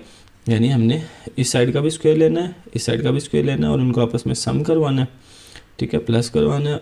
तो हमने देखना है जो इसका आंसर होगा वो इस साइड के स्क्वायर के भी बराबर होगा, सी के स्क्वायर के भी बराबर होगा, ठीक है। तो ये इनमें से एक अननोन दे देता है और बाकी दो साइड्स का को बता देता है। वो थर्ड साइड फाइंड आउट करनी होती है। एक क्वेश्चन ये आता है और एक क्वेश्चन जिसमें हमने प्रूव करना होता है कि ये राइट एंगल ट्रायंगल है, ठीक है। तो दो तरह के क्वेश्चंस पूछे जाते हैं, हम दोनों तरह के क्वेश्चंस को अटेम्प्ट करने जा रहे हैं। तो चलते हैं अपने क्वेश्चंस की तरफ। अच्छा, उससे पहले एक तो छोटा सा यहाँ पे एक चीज़ समझ लें। तो ये जो है हमारे पास ये भी हमने डिस्कस किया है केस कि अगर तो ऐसा आ जाए कि दो साइड्स के स्क्वायर का सम तीसरी साइड के स्क्वायर के सम के इक्वल आ जाए, ठीक है, तो वो राइट एंगल ट्रायंगल होती है, ठीक है। लेकिन अगर आपसे ये पूछता है कि अगर दो साइड्स के स्क्वायर का सम बड़ा हो गया है तीसरी साइड के स्क्वायर से, तो ऐसी ट्रायंगल जो होती है वो एक्यूट ट्रायंगल होती है, 90 वाली ट्रायंगल नहीं बनेगी, ठीक है। ये भी हम पाइथागोरस थ्योरम ज़्यादातर 90 के लिए यूज़ होता है, जो पहला वाला है राइट एंगल के लिए यूज़ होता है, ठीक है। लेकिन हाँ, ये MCQ के लिए मैंने यहाँ पे पेस्ट किया ताकि आपको ईजिली समझ आ जाए। और अगर दोनों का स्क्वायर का सम छोटा हो जाए थर्ड साइड के स्क्वायर से, तो वो ऑब्ट्यूस ट्रायंगल होती है, ठीक है। लेकिन हमने ज़्यादातर इस पे ही काम करना है। तो क्वेश्चन की तरफ चलते हैं। ओके, हमारे पास जो क्वेश्चन है, क्वेश्चन नंबर 1 ही है कि आपने वेरीफाई करना है कि ये जो 3 साइड्स हैं A, B और C, क्या ये हमारे पास जो है वो राइट एंगल ट्रायंगल बना रही है या नहीं, राइट एंगल ट्रायंगल बना रही है या नहीं। ओके, तो हमने सिंपल यहाँ पे तो एक्चुअल में उन्होंने खुद एक्चुअल में जो मैंने आप सबसे पहला कॉन्सेप्ट दिया वो ये दिया कि आपने सबसे पहले चेक करना है कि सबसे बड़ी साइड कौन सी है। एक्चुअली इनमें तो खुद ही C उन्होंने दे दिया हुआ है कि C बड़ी साइड है, 13 इन दोनों से बड़ा है, 2.5 इन दोनों से बड़ा है, ठीक है। तो आपने ये चीज़ का लाजमी ख्याल रखना है कि कौन सी साइड बड़ी है। ओके, तो आपने यहाँ पे सबसे पहले फार्मूला लिखना है पाइथागोरस थ्योरम, ठीक है। पाइथागोरस थ्योरम आपने याद भी रखना है कि पाइथागोरस थ्योरम कौन सा है, A² plus B² is equals to C², ठीक है। आप कोई भी वैल्यू यहाँ से हम पुट कर लें। 5 का A की जगह उन्होंने खुद बताया हुआ 5 है, B की जगह उन्होंने स्क्वायर है, B की जगह उन्होंने खुद बताया हुआ है उसकी वैल्यू है 12 का स्क्वायर है, ठीक है। तो इज इक्वल्स टू C का स्क्वायर मीन्स 13 का स्क्वायर, ठीक है। तो 5 का स्क्वायर 25 होता है और 12 का स्क्वायर 144 होता है, इज इक्वल्स टू 13 का स्क्वायर 169 होता है, ठीक है। 144 प्लस 25 169 ही होता है, ठीक है। तो 169 इक्वल्स टू 169, ठीक है। Hence proof this is the sides of right angle triangle. मैंने बोला था ये क्वेश्चन दो तरह से होते हैं। क्वेश्चन ये होता है कि आपने प्रूफ करना होता है कि ये तीनों राइट एंगल का पार्ट है या नहीं है, तो उसके लिए पाइथागोरस थ्योरम ही यूज़ होना है, ठीक है। यहाँ पे आप लिखो पाइथागोरस थ्योरम, ठीक है, पाइथागोरस थ्योरम। की मदद से आपने यही प्रूव करना है कि ये तीनों साइड्स राइट एंगल ट्रायंगल हैं। उन्होंने खुद नहीं बताया ना कि पाइथागोरस थ्योरम लगाओ, आपने राइट एंगल ट्रायंगल की को प्रूव करने के लिए कि ये तीनों साइड्स राइट एंगल ट्रायंगल का पार्ट हैं, तो आपने पाइथागोरस थ्योरम को यूज़ करना है। ठीक है, और दूसरा जो क्वेश्चन इसमें पूछा है, और ये आता पेपर में मस्ट 2 मार्क्स का क्वेश्चन आएगा ही आएगा। ठीक है, दूसरा जो क्वेश्चन इसमें पूछते हैं, एक इसमें से अननोन पूछते हैं, वो क्वेश्चन भी मैं आपको बताता हूँ। ओके, जो इस नेक्स्ट इस टॉपिक से क्वेश्चन आता है, वो ये बहुत सारे क्वेश्चंस हैं जिसमें राइट एंगल ट्रायंगल दिया, अगर आप गौर करो ये राइट एंगल ट्रायंगल। ठीक है, तो इसमें से एक साइड नहीं दी हुई है, बाकी 2 साइड दी हुई हैं, आप फाइंड आउट कर सकते हैं। अगेन फार्मूला आपने, मैंने बोला कि फार्मूला वही Pythagoras theorem, A square plus B square is equals to C square. वही कॉन्सेप्ट जो मैंने सबसे पहले बताया था कि इसमें जो चीज़ माइंड में रखने वाली वो ये है कि इसमें सी क्या होगा। सी बहुत ज़रूरी, सबसे पहले आपने सी निकालना होता है। सी इसमें है हाइपोटेनस। इस केस में कोई भी केस ले लो, लास्ट वाला केस ले लो, ठीक है, उसमें हाइपोटेनस √2 है, तो मैं यहाँ पे सी की जगह √2 लिखूँगा और सी के ऊपर स्क्वायर है, तो मैं ब्रैकेट लगा के ऊपर स्क्वायर लगाऊंगा, क्योंकि सिर्फ सी की वैल्यू लिखनी, मैं लास्ट पार्ट सॉल्व कर रहा हूँ फॉर एग्जांपल। और बाकी दोनों में से कोई साइड भी रख सकते हैं। ए फॉर एग्जांपल हमने यहाँ पे, सॉरी, ए जो है वो आप एक्स रख लो। ठीक है, ए क्या रख लो, एक्स रख लो, यहाँ पे एक्स का स्क्वायर। ठीक है, क्योंकि एक साइड एक्स है, ये अगर आप गौर करें एक साइड एक्स है, दूसरी 1 है, किसी को भी आप 1 का स्क्वायर यहाँ पे लिख सकते हैं, 1 का स्क्वायर 1 होता है। यहाँ से 2 जो है वो स्क्वायर रूट से कट जाएगा। ठीक है, पीछे जो आंसर है वो एक्स स्क्वायर, ये इसके साथ 1 का स्क्वायर 1 ही होता है, +1 है, दूसरी तरफ जाके क्या हो जाएगा 2, इसका आंसर आता है -1 हो जाएगा। ठीक है, +1 दूसरी तरफ जाके -1 और x square is equals to 1। ठीक है, दोनों तरफ स्क्वायर रूट ले लूँगा मैं, क्योंकि स्क्वायर को ख़त्म करना और एक्स की वैल्यू क्योंकि फाइंड आउट करनी, तो एक्स इज इक्वल्स टू √1 जो होता है वो 1 ही होता है, हमारे पास ये आंसर आ जाएगा। ठीक है, तो ये 2 तरह के क्वेश्चंस आपसे इस पाइथागोरस थ्योरम में से लाजमी पूछते हैं, मस्ट है, एक्सरसाइज में से ही आते हैं। ठीक है, नेक्स्ट क्वेश्चन की तरफ चलते हैं हम लोग। ओके, नेक्स्ट हमारे पास जो है वो एरिया ऑफ फिगर है, क्योंकि ये एरिया के क्वेश्चन हैं बहुत ही सिंपल, सबसे आसान पूरी बुक में से क्वेश्चन ये हैं कि एरिया ऑफ द रीजन क्या होता है। ठीक है, the region enclose by the bounding lines. ठीक है, जैसे ये ट्रायंगल है, इसके अंदर जो एरिया है, फॉर एग्जांपल हम छोटा सा स्क्वायर बना लेते हैं। ठीक है, इसके अंदर जो बाउंडेड एरिया है, ठीक है, area in a close figure. ठीक है, bounding lines of a close figure. ठीक है, is called area of the figure. ठीक है, तो अगर तो वो और स्केयर, और ये स्केयर्स में होता है। ठीक है, स्केयर यूनिट में होता है। ठीक है, क्योंकि इधर अगर मीटर में एरिया फाइंड आउट करने के लिए भी इस साइड को इस साइड से मल्टीप्लाई करना पड़ता है, metre into metre, metre square. ठीक है, हमेशा वो स्क्वायर में होगा। ठीक है, इस तरह ट्रायंगुलर रीजन में ना 2 तरह की डेफिनेशन है, इंटीरियर क्या होता है और ट्रायंगुलर रीजन क्या होता है। इंटीरियर क्या चीज़ है और triangular region. The interior of triangle is a part of the plane enclosed by the triangle. ठीक है, ये जो ट्रायंगल देखो ना 2 तरह से कलर किया हुआ है, एक बोल्ड कलर किया हुआ और एक उसके अंदर कलर है।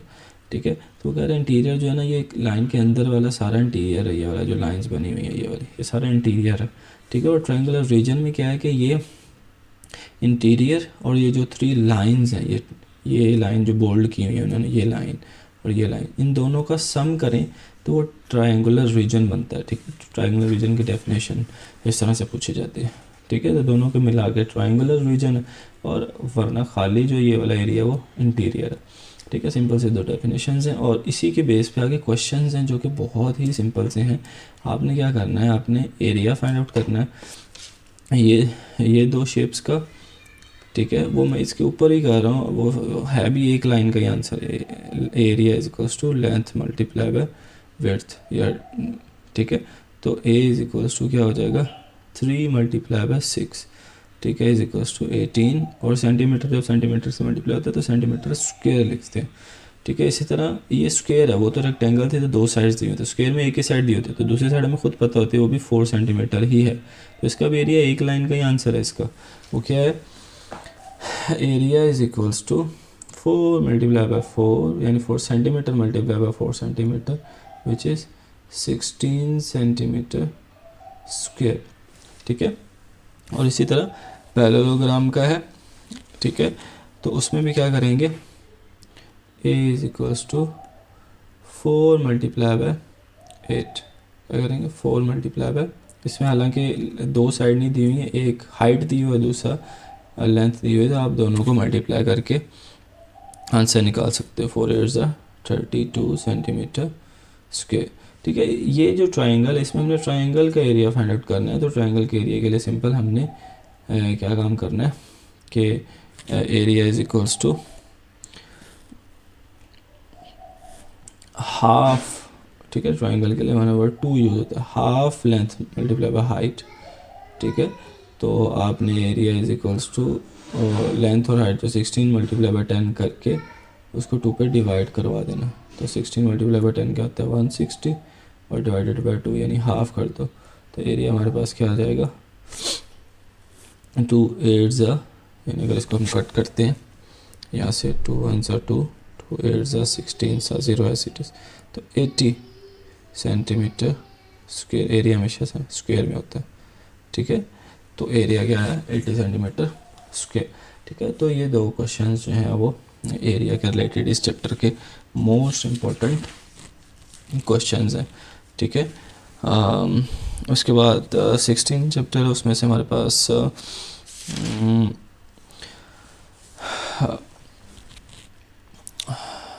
पास यही क्वेश्चंस थे। ठीक है, और अब लास्ट चैप्टर है हमारे पास, वो इम्पोर्टेंट चैप्टर है। ठीक है, और उसके कुछ क्वेश्चंस जो हैं हमारे पास डेफिनेशंस हैं, मैं यहाँ पे लिख रहा हूँ मोस्ट इम्पॉर्टेंट है, उसकी बेस पे हमने बहुत सारे क्वेश्चंस बहुत सारी चीज़ें सॉल्व करनी है। ठीक है, तो वो 4 डेफिनेशंस हैं वो आप अच्छे से कर लें, 2 ईजी हैं 2 समझने वाली हैं, बस 2 कर लें तो आपके टोटल सारे पार्ट्स के क्वेश्चंस होते हैं। ठीक है, ओके, लास्ट चैप्टर है और मोस्ट इम्पॉर्टेंट डेफिनेशंस हैं, मैं आपको अभी समझा देता हूँ, बहुत ही ईजी हैं। ठीक है, आपने अच्छे से समझनी है। और मैंने बोला था कि पहले भी एक वर्ड है कंग्रुएंट, यहाँ पे कुछ वर्ड्स हैं, मैं आपको पहले उनको समझा दूँ फिर डेफिनेशंस के ऊपर जाएंगे तो इंशाल्लाह प्रॉब्लम नहीं होगी आपको। ठीक है, तो सबसे पहले जो है वो हमारा कंग्रुएंट का वर्ड है। ठीक है, मैंने उस टाइम पे भी समझा दिया था आपको कि अगर एक पॉइंट है उसमें से 2 या 3 लाइंस गुजर रही हैं इस तरह करके, ठीक है, एक ही पॉइंट के ऊपर से, तो वो लाइंस जो हैं वो कंग्रुएंट लाइंस होती हैं, कंकरेंट लाइंस होती हैं। ठीक है, जो एक ही पॉइंट से पास हो रही हैं, क्योंकि कंकरेंट का वर्ड बहुत ज़्यादा, ये पूरा कंकरेंट कंकरेंसी का वर्ड बार बार यूज़ होगा, तो ऐसी लाइंस कंकरेंट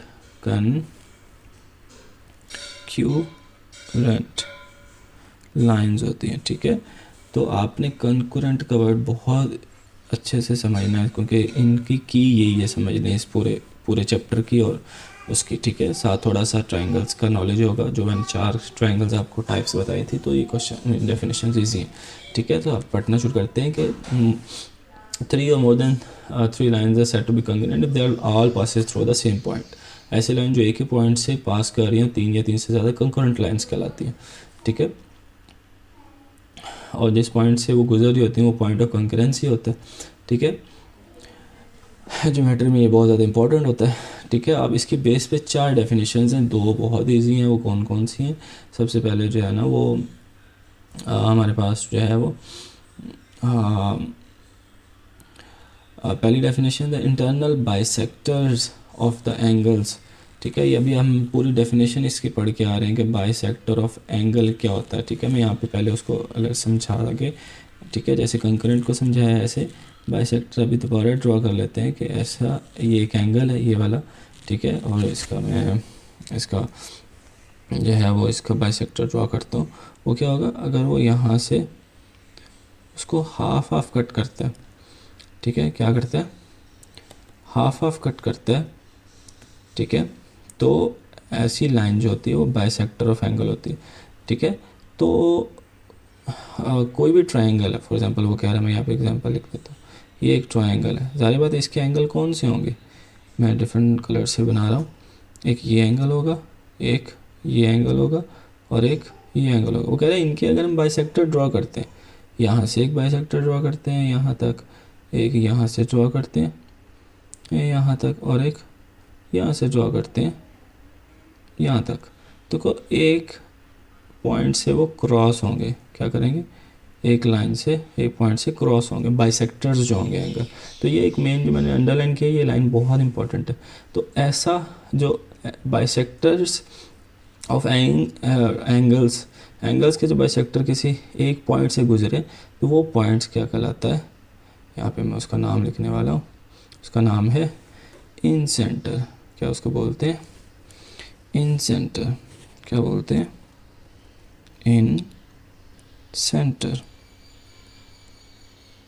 क्या बोलते हैं, इन सेंटर। ठीक है, तो ये आपकी पहली डेफिनेशन होगी। ठीक है, इसी तरह जो है वो हमारे पास सेकेंड डेफिनेशन है, the point of concurrency of 3 perpendicular bisector again of the sides. अभी मैंने ये वाला की यूज़ की एंगल का बाइसेक्टर, अब हमने साइड्स का बाइसेक्टर लेना। साइड का बाइसेक्टर क्या होगा, कोई भी साइड है, ठीक है, ये ऐसी साइड है, उसका बाइसेक्टर क्या होगा, जो उसको हाफ में कट कर रहा होगा। ठीक है, क्या कर रहा होगा, हाफ हाफ में कट कर रहा हो। इसी तरह अगर हम इसके ट्राइंगल बनाते हैं, फॉर एग्जांपल मैं किसी डिफरेंट कलर से बनाता हूँ, तो एक ट्राइंगल बनाइए ऐसे। ठीक है, तो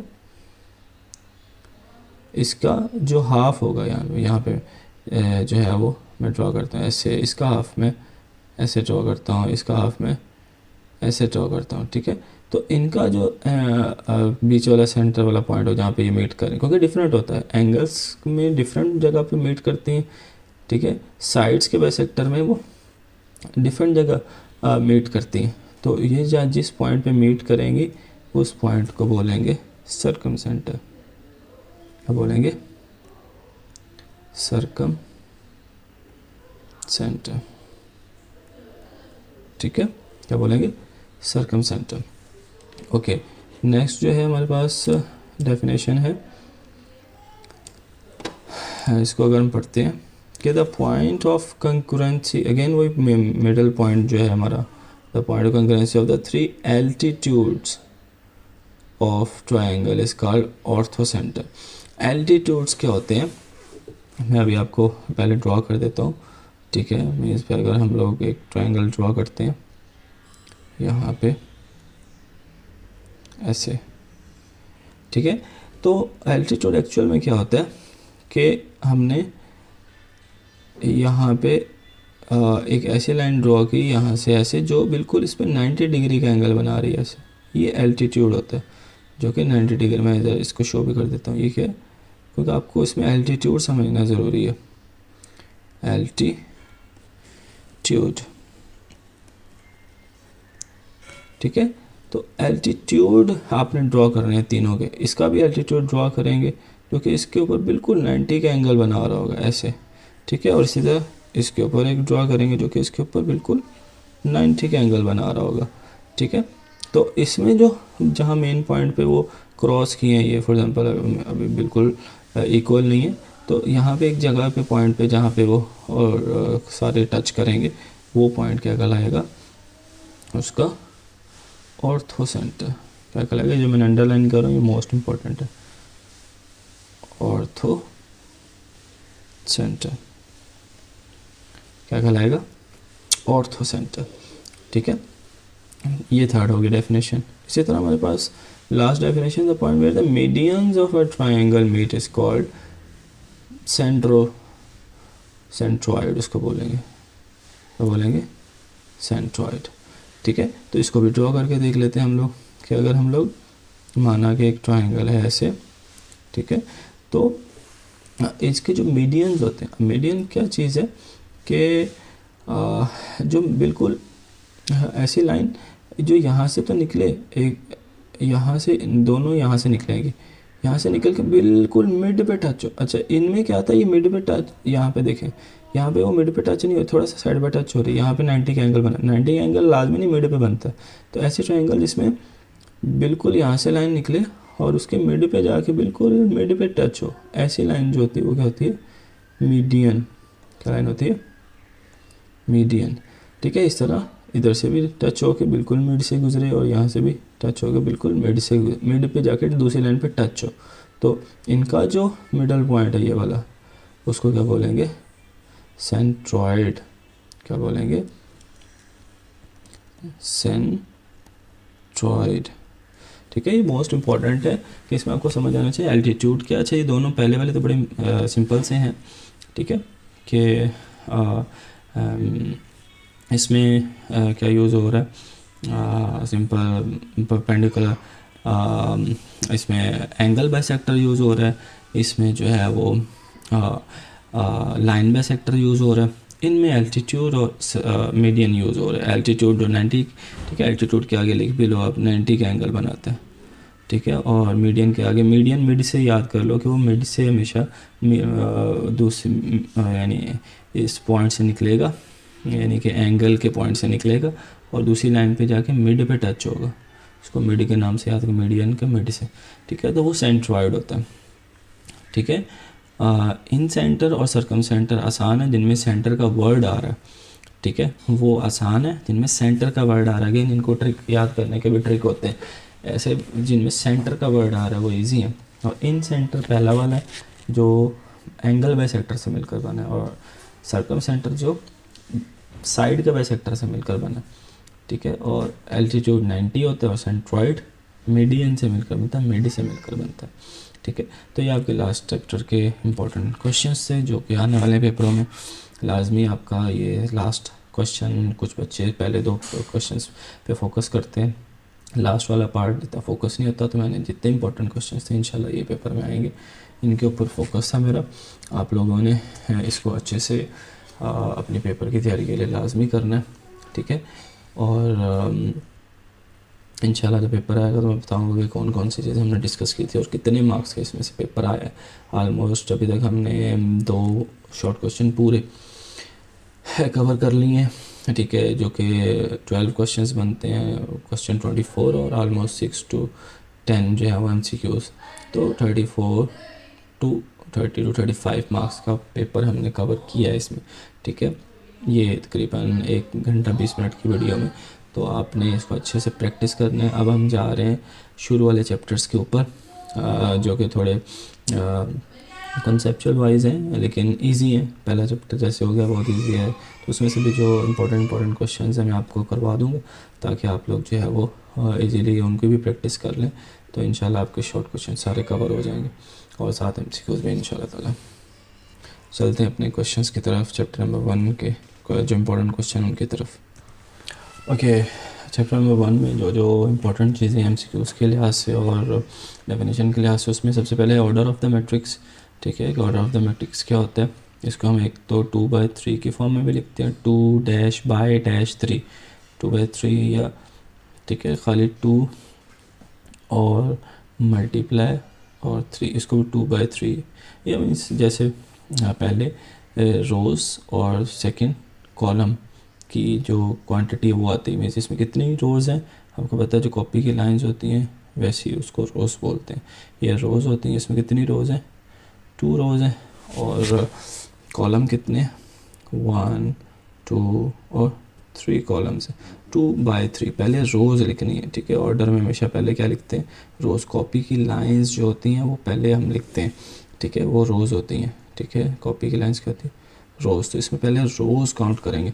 इसमें ऑर्डर क्या होगा, पहले हम रोज़ काउंट करेंगे 1, 2, 3। ठीक है, उसके बाद हम लोग जो है वो कॉलम काउंट करेंगे 1, 2, 3, यानी 3 रोज़ बाय 3 कॉलम। ठीक है, इसमें कितनी रोज़ है, एक ही रो है, और कॉलम कितने हैं, 1, 2, 3, यानी पहले रो लिखनी है 1 बाय, और उसके बाद कॉलम्स लिखने हैं 3। हमेशा पहले रोज़ लिखनी है। ठीक है, तो ये हमारा ऑर्डर ऑफ द मैट्रिक्स है, ये MCQ में पूछा जाता है। ठीक है, उसके बाद हमारे पास है ट्रांसपोज ऑफ द मैट्रिक्स। अच्छा, इसमें 3 जो है वो इम्पोर्टेंट हमारे पास पहले चैप्टर में फंक्शंस हैं, वो है सबसे पहले ट्रांसपोज। बच्चे इसमें कंफ्यूज होते हैं, एक होता पहला ट्रांसपोज है। ठीक है, उसके बाद दूसरा हमारे पास डिटर्मिनेंट, दूसरा क्या है डिटर्मिनेंट, और तीसरा हमारे पास एडजॉइंट। ठीक है, इन तीनों में कंफ्यूज होते हैं कि तीनों में करना क्या है। तो आपने इसके लिए ना एक हुक तैयार करते हैं कि सबसे पहले हमने सीखा क्या था, ट्रांसपोज। सबसे पहले हमने क्या सीखा है, ट्रांसपोज। ट्रांसपोज में सिंपल हमने क्या करना होता है, रोज़ को कॉलम में चेंज करना होता है। जैसे ये रो है 1 2 3, इसका कॉलम बना देना है 1 2 3, ठीक है। इस तरह आगे सेकंड रो क्या है 2 1 0, ठीक है, और क्या है ये 2 1 0, ठीक है। तो इसका भी क्या बना देना, सेकंड कॉलम, सेकंड रो है तो सेकंड कॉलम बना देना। इस तरह थर्ड रो है तो उसका थर्ड कॉलम बना देना, ठीक है। तो ये क्या हो जाएगा, ट्रांसपोज, और एक के ऊपर छोटा सा टी भी लगा देना इज इक्वल्स टू। बच्चे नाम नहीं लिखते, नाम बहुत ज़रूरी है। अगर नाम ए दिया हुआ तो ए के ऊपर टी छोटा सा लगाना, अगर बी दिया बी के ऊपर टी लगा के फिर उसका आंसर लिखना, डायरेक्टली नहीं लिखना, ठीक है। नाम बहुत ज़रूरी है, ठीक है। तो रोज़ को कॉलम में चेंज करना ट्रांसपोज है। ये सबसे पहला हमारा कॉन्सेप्ट है। इसमें एक किस्म की सबसे पहली जो है वो हमने चीज़ जो सीखी है चैप्टर में वो है ट्रांसपोज। सबसे पहले हमने सीखा ट्रांसपोज, ठीक है। तो जब ये याद हो जाएगा तो फिर अगले जो दो कॉन्सेप्ट हैं उनको, जिनके सब अंदर कन्फ्यूजन क्रिएट होती है कि डिटर्मिनेंट क्या होता है, एडजॉइंट क्या होता है, ठीक है। तो फिर आपने एडजॉइंट पहले सीखना, ठीक है। एडजॉइंट क्या चीज़ होती है, आपने सिंपल इसमें एक डायगोनल का कॉन्सेप्ट आता है, मैं आपको समझा देता हूँ कि यहाँ पे फॉर एग्जांपल मैं एग्जांपल से पहले समझाता हूँ कि ए है हमारे पास दिया हुआ एक ऐसा डायगोनल, इसमें यहाँ पे 2 है, -3 है, 1 है, -1 है, ठीक है। तो इसमें मैं डिफरेंट कलर यूज़ कर लेता हूँ कि इसमें जो ये वैल्यूज़ होती हैं ये डायगोनल कहलाते हैं। ये फर्स्ट पहला डायगोनल होता है, ठीक है। और ये जो है हमारे पास ये सेकंड डायगोनल है यहाँ पे, ठीक है। ये और ये वैल्यूज़ ये सेकंड डायगोनल है। फर्स्ट डायगोनल की प्लेस चेंज करते हैं हम लोग। फर्स्ट डायगोनल की क्या करते हैं, एडजॉइंट में प्लेस चेंज करते हैं। मैं यहाँ पे प्लेस चेंज कर रहा हूँ -1 और 2, ठीक है, ओके। फर्स्ट डायगोनल की प्लेस चेंज करते हैं और दूसरे डायगोनल के साइन चेंज करते हैं। -3 +3 में चेंज हो जाएगा, +1 -1 में चेंज हो जाएगा, ठीक है। तो सेकंड है एडजॉइंट। एडजॉइंट भी बहुत इजी है। पहले में हमने ट्रांसपोज सीखा और एडजॉइंट ए से शुरू होता है।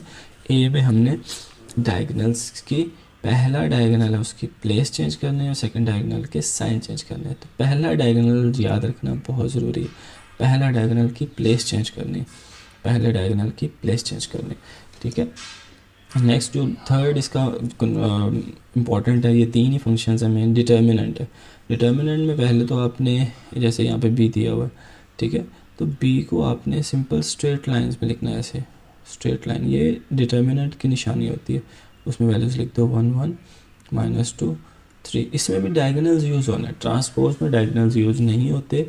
बाकी जो हमारा एडजॉइंट है और डिटर्मिनेंट है उसमें डायगोनल यूज़ होते हैं। और एडजॉइंट और डिटर्मिनेंट में भी पहले आपने याद रखना है कि हमने एडजॉइंट याद किया जो कि ए से शुरू होता है, और ए में हमने प्लेस और वो चेंज करनी है। जो बाद एंड पे है वो डिटर्मिनेंट, वो एंड पे आता है, उसमें हमने डायगोनल्स को मल्टीप्लाई करवाना है। इसमें अगर आप डायगोनल देखो पहला वाला, इसमें भी पहला और दूसरा डायगोनल ही यूज़ होना है, ठीक है। 1 और 3 इनको मल्टीप्लाई कराना है, 3 1 से 3 माइनस फार्मूला का, और उसके बाद और दूसरा डायगोनल को मल्टीप्लाई कराना, -2 1 सा -2, क्योंकि पहले ऑलरेडी माइनस आ चुका है तो ब्रैकेट लगाएंगे -2, ठीक है। तो minus into minus plus 3 + 2 which is 5। तो डिटर्मिनेंट को फाइंड आउट करने के लिए हमें डायगोनल्स को मल्टीप्लाई करवाना पड़ता है, बीच में माइनस का साइन। बच्चे ये माइनस भूल जाते हैं तो आपने माइनस लाजमी याद रखना है, ठीक है। इसी डिटर्मिनेंट के बेस पे अगले दो क्वेश्चंस हैं, singular and non singular matrix कौन सी होती है, ठीक है। सिंगुलर और नॉन सिंगुलर मैट्रिक्स आपको एग्जांपल भी दे देते हैं। वो कहते हैं कि भाई बताओ ये सिंगुलर है या नॉन सिंगुलर। तो नॉन सिंगुलर या सिंगुलर के लिए आपको डिटर्मिनेंट लेना पड़ता है, जो भी हमने लास्ट में सीखा, ठीक है। डिटर्मिनेंट हमने लास्ट में सीखा, सबसे पहले ट्रांसपोज सीखा, उसमें सिंपल रोज़ को कॉलम में चेंज करना, ठीक है। और उसके बाद हमारे पास एडजॉइंट है जिसमें हमने डायगोनल्स की प्लेस और साइन चेंज करने हैं, और फिर लास्ट है डिटर्मिनेंट, ठीक है। डिटर्मिनेंट में हमने डायगोनल्स को मल्टीप्लाई कराना है, बीच में माइनस का साइन। तो आगे लास्ट है सिंगुलर नॉन सिंगुलर के, इसमें हमने क्या करना होता है कि डायगोनल्स डिटर्मिनेंट लेना है और चेक करना है। इसी वजह से ये 1 0 2 0 इसका डिटर्मिनेंट जब इनको मल्टीप्लाई कराएंगे तो 1 मल्टीप्लाई बाई 0 फर्स्ट डायगोनल को 0 ही आएगा, 0 माइनस 0 0 ही होता है, 2 0 था 0, तो इसका आंसर डिटर्मिनेंट का 0 आया। तो अगर तो ऐसी कोई भी मैट्रिक्स जिसका डिटर्मिनेंट 0 आ जाए वो सिंगुलर मैट्रिक्स होती है। क्या होती है? सिंगुलर। और ऐसी मैट्रिक्स जिसका आंसर 0 ना आए, जैसे कोई आंसर आ गया 2 आ गया, कोई 3 आ गया, -2 आ गया, 10 आ गया, -10 आ गया, कुछ भी नेगेटिव पॉजिटिव में आ गया बस 0 नहीं आया, तो ऐसी मैट्रिक्स नॉन सिंगुलर मैट्रिक्स कहलाती है। क्या कहलाती है? Non singular matrix. ठीक है, तो आपने डिटर्मिनेंट ले के चेक करना है। ठीक है, तो सिंगुलर नॉन सिंगुलर के लिए डिटर्मिनेंट लेना ज़रूरी है। ठीक है, और लास्ट इसमें मल्टीप्लिकेशन है बस एक इम्पॉर्टेंट, क्योंकि वो लॉन्ग क्वेश्चन में भी मल्टीप्लिकेशन काफ़ी यूज़ होती है, तो इस पूरे चैप्टर में मल्टीप्लिकेशन ही इम्पॉर्टेंट है सबसे ज़्यादा। ठीक है, बाकी ये जो 3 डेफिनेशंस करवाई हैं इम्पॉर्टेंट है। तो आपने मल्टीप्लाई करवाने का भी एक तरीका है कि आपने ए और बी फॉर एग्जांपल 2 मैट्रिसेस दिए हुए आपके पास, ए को बी से मल्टीप्लाई कराना है तो ए और बी को साथ साथ लिखेंगे, बिल्कुल ए की वैल्यू और फिर बी की वैल्यू।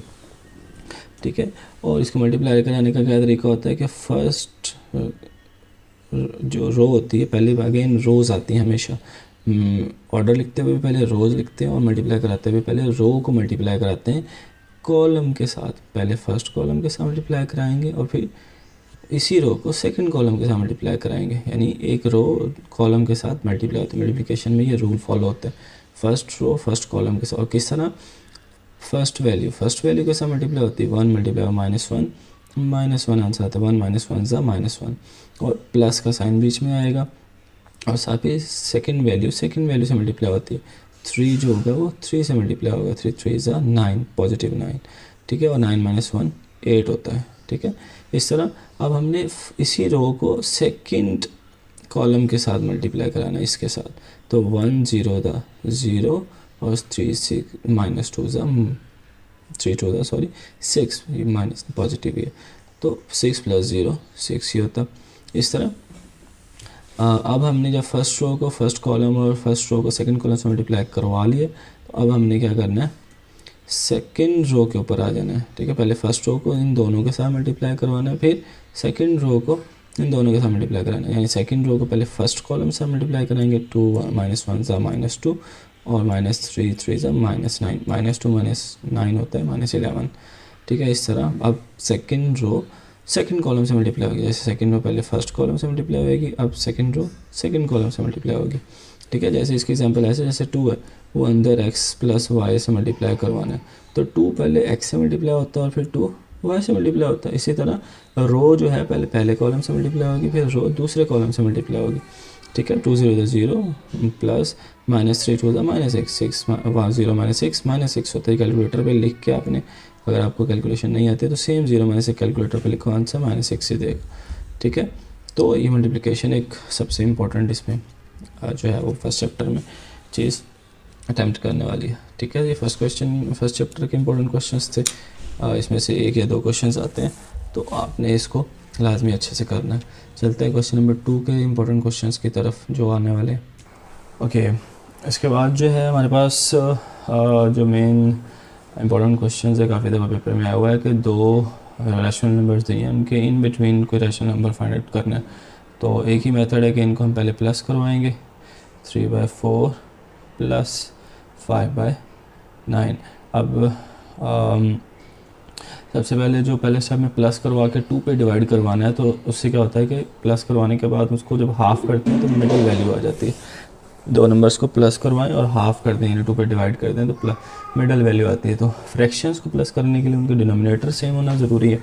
तो मैं काम करूँगा कि 4 को दूसरे डिनोमिनेटर 9 से नीचे और ऊपर मल्टीप्लाई करवा दूँगा, और इधर वाले जो 9 है उसको दूसरे वाले 4 से नीचे और ऊपर मल्टीप्लाई करवा दूँगा, जिससे क्या होगा कि इनके डिनोमिनेटर सेम हो जाएंगे, तो इनको सॉल्व करना फिर बिल्कुल आसान हो जाएगा और फिर हम इनको सॉल्व कर सकते हैं। जैसे अब इनके आंसर्स लिखते हैं, 3 9 = 27 / 4 9 = 36। ठीक है, प्लस 5 4 = 20 और 4 9 = 36। ठीक है, देखो 36 हो गए, सेम हो गए इनके डिनोमिनेटर्स। हाँ, अब हम इनको एक ही दफ़ा में 36 लिख सकते हैं और ऊपर 20 और 27 को प्लस करवा के लिख देंगे जो कि 47। ये पहला स्टेप है कि हमने इनको प्लस करवाया, और प्लस करवाने के बाद इसको जब हम हाफ करेंगे 2 पे डिवाइड करेंगे, डिवाइडेड बाय 2, यानी फ्रैक्शंस के नीचे न्यूमरेटर को हमेशा डिवाइड करवाते हैं, डिनोमिनेटर तो पहले डिवीजन में होता है। अब 2 और 36 दोनों साथ साथ नहीं लिख सकते, बीच में हम मल्टीप्लाई का साइन लगाएंगे।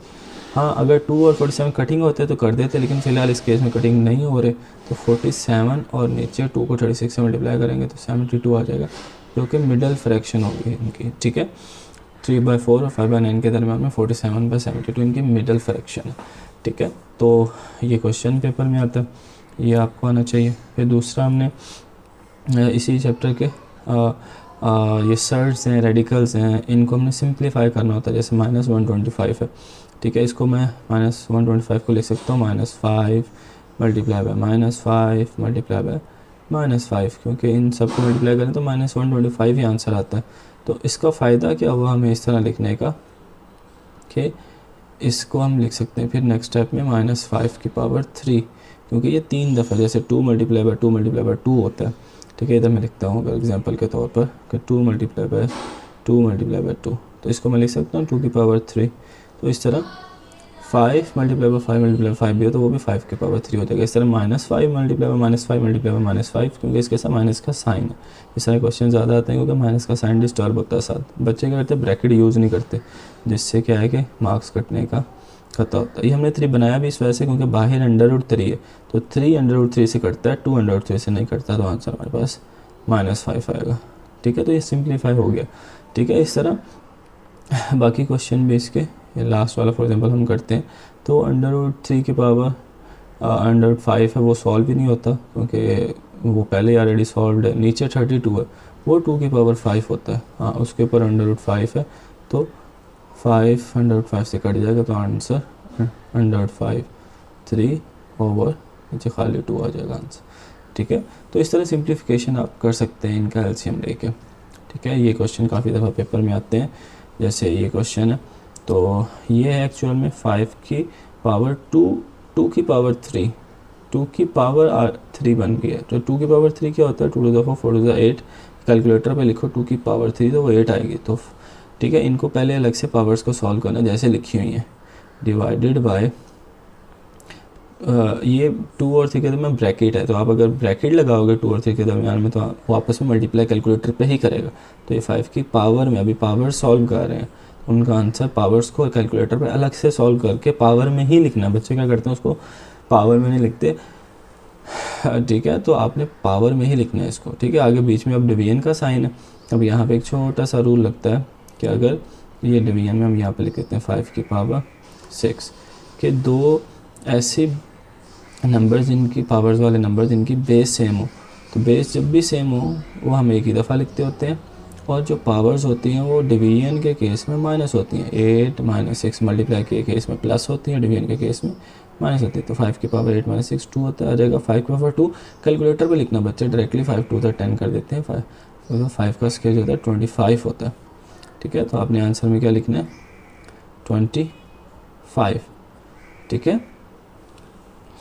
इसी तरह ये भी क्वेश्चन है, ये भी किसी तरह होगा कि x की power 3 to the 6 divided by इधर 3 की पावर क्या है स्क्वायर, तो x की पावर 9 3 का स्क्वायर। कैलकुलेटर पे मैंने बोला कैलकुलेटर पे लिखना, मिस्टेक नहीं होगी। नेक्स्ट स्टेप में बेसिस सेम है, एक दफ़ा लिख देंगे और पावर्स आपस में माइनस हो जाएंगे। हमेशा जो पहले पावर होती है वो पहले लिखते हैं। बच्चे क्या करते हैं 9 - 6, ऐसे में जो पहले पावर वो पहले लिखनी है, तो 6 - 9 - 3 होता है, ठीक है। तो इसको हम लिख सकते हैं 1/x की पावर 3, ठीक है। नीचे जाके वो पॉजिटिव में चेंज हो जाएगी, तो इस तरह इसको सॉल्व कर सकते हैं। नेक्स्ट है हमारे पास आई, जो कि मोस्ट इंपॉर्टेंट है। हर दफ़ा पेपर में कोई और क्वेश्चन आए ना, ये लाजमी आते हैं। ओके, नेक्स्ट हमारे पास जो क्वेश्चंस हैं वो हैं आई की पावर। जैसे ज़्यादातर नेगेटिव वाले ही आते हैं, तो मैं नेगेटिव वाले सॉल्व कर रहा हूँ -i की पावर 5, ठीक है। तो आपने नेगेटिव को अलग सॉल्व करना है, ठीक है, और 5i को की पावर के ऊपर, क्योंकि 5 है ना, 5i के ऊपर भी 5 है और माइनस के ऊपर भी 5 है। माइनस अकेला नहीं होता, मीन्स इसको हम -1 लिख सकते हैं, क्योंकि किसी भी चीज़ को 1 से मल्टीप्लाई कराएं कोई फ़र्क नहीं पड़ता। -1 मल्टीप्लाई बाय, फॉर एग्जाम्पल मैं इसको i करता हूँ, क्योंकि i माइनस वन से माइनस आई होता है, ठीक है। अब मैं इसको नेक्स्ट स्टेप में करता हूँ कि -1 की पावर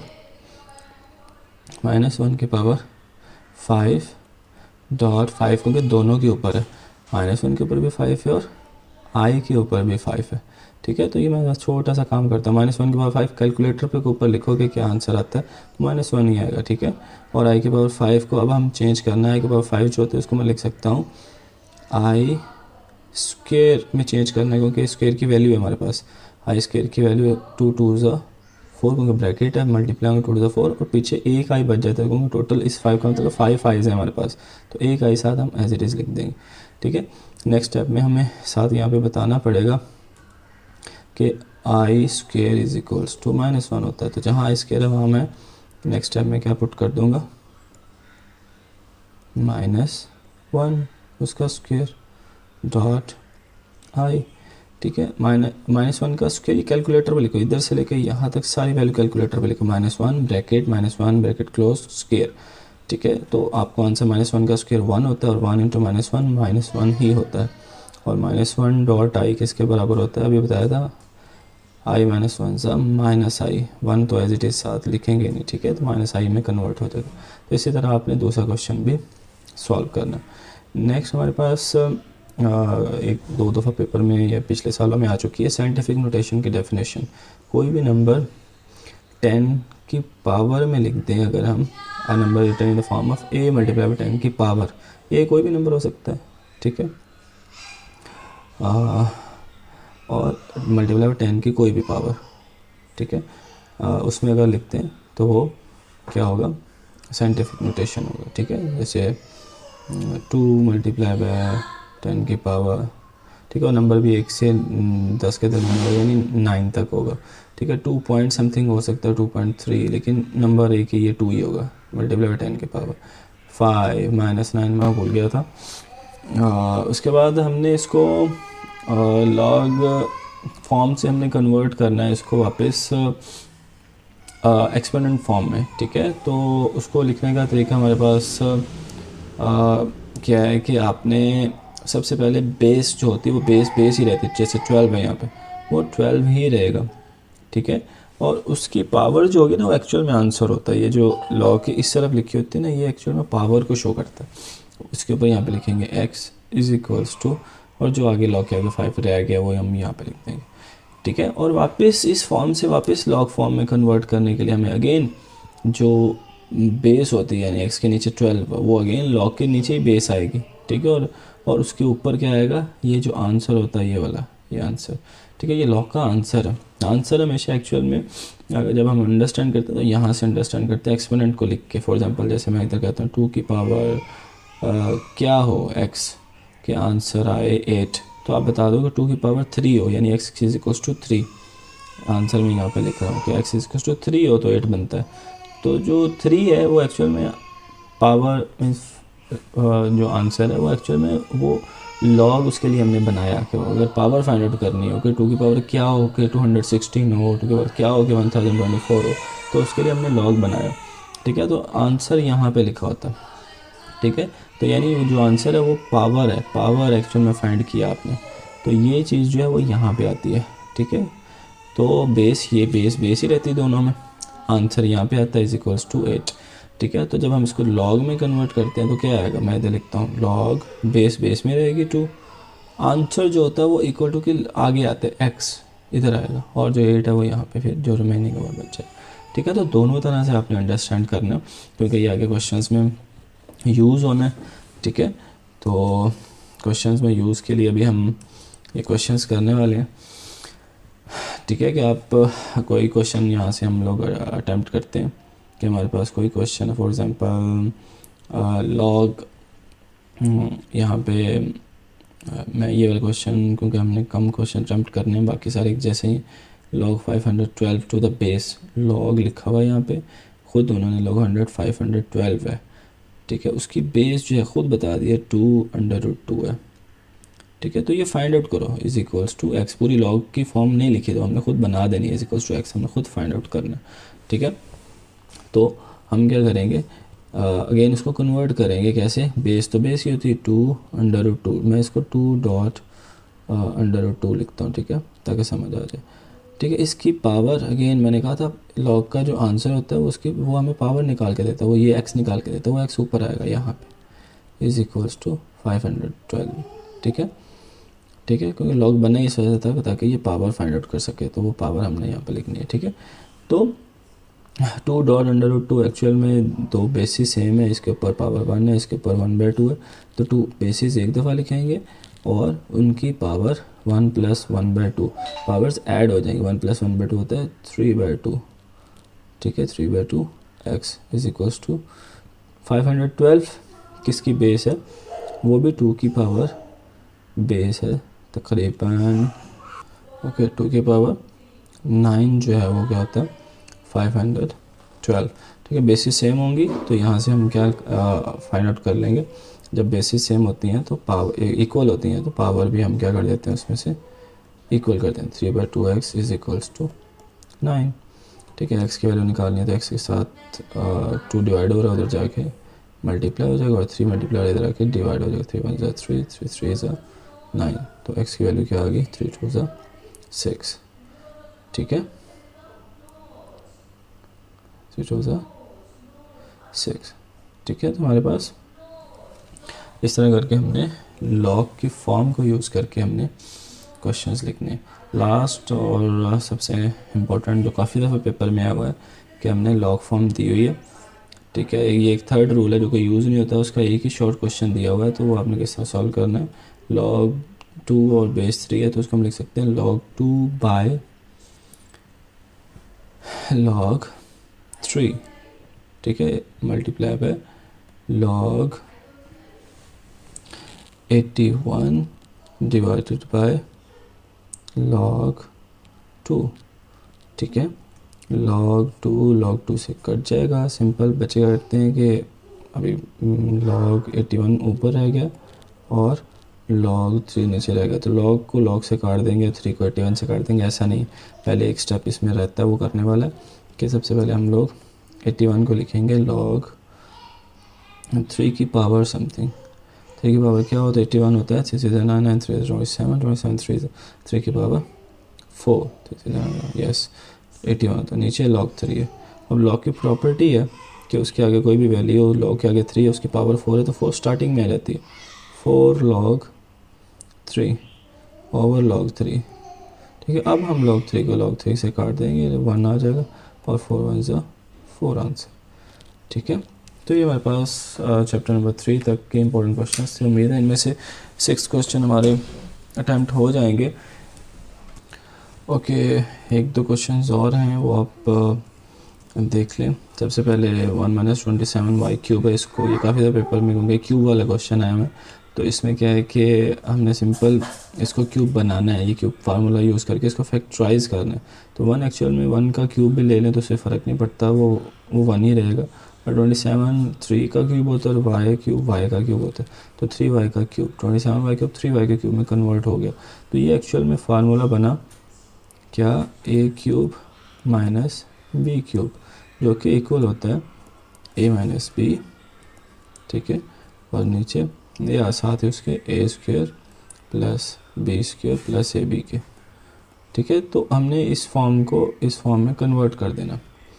ठीक है, कैसे, सिंपल a लिखना है, a हमारे पास 1 है और b 3y है, 1 - 3y यानी a - b, a - b, ये a - b में कन्वर्ट हो गया। साथ a का स्क्वायर यानी 1 का स्क्वायर 1 होता है, प्लस b का स्क्वायर यानी b 3y, 3 का स्क्वायर 9 और y का square y square, a² + b² plus a और b को मल्टीप्लाई कराना है, 3y 1 = 3y। ठीक है, तो बस ये फैक्टराइज हो गया, इसके 2 स्टेप्स हैं, बस यही इसका आंसर।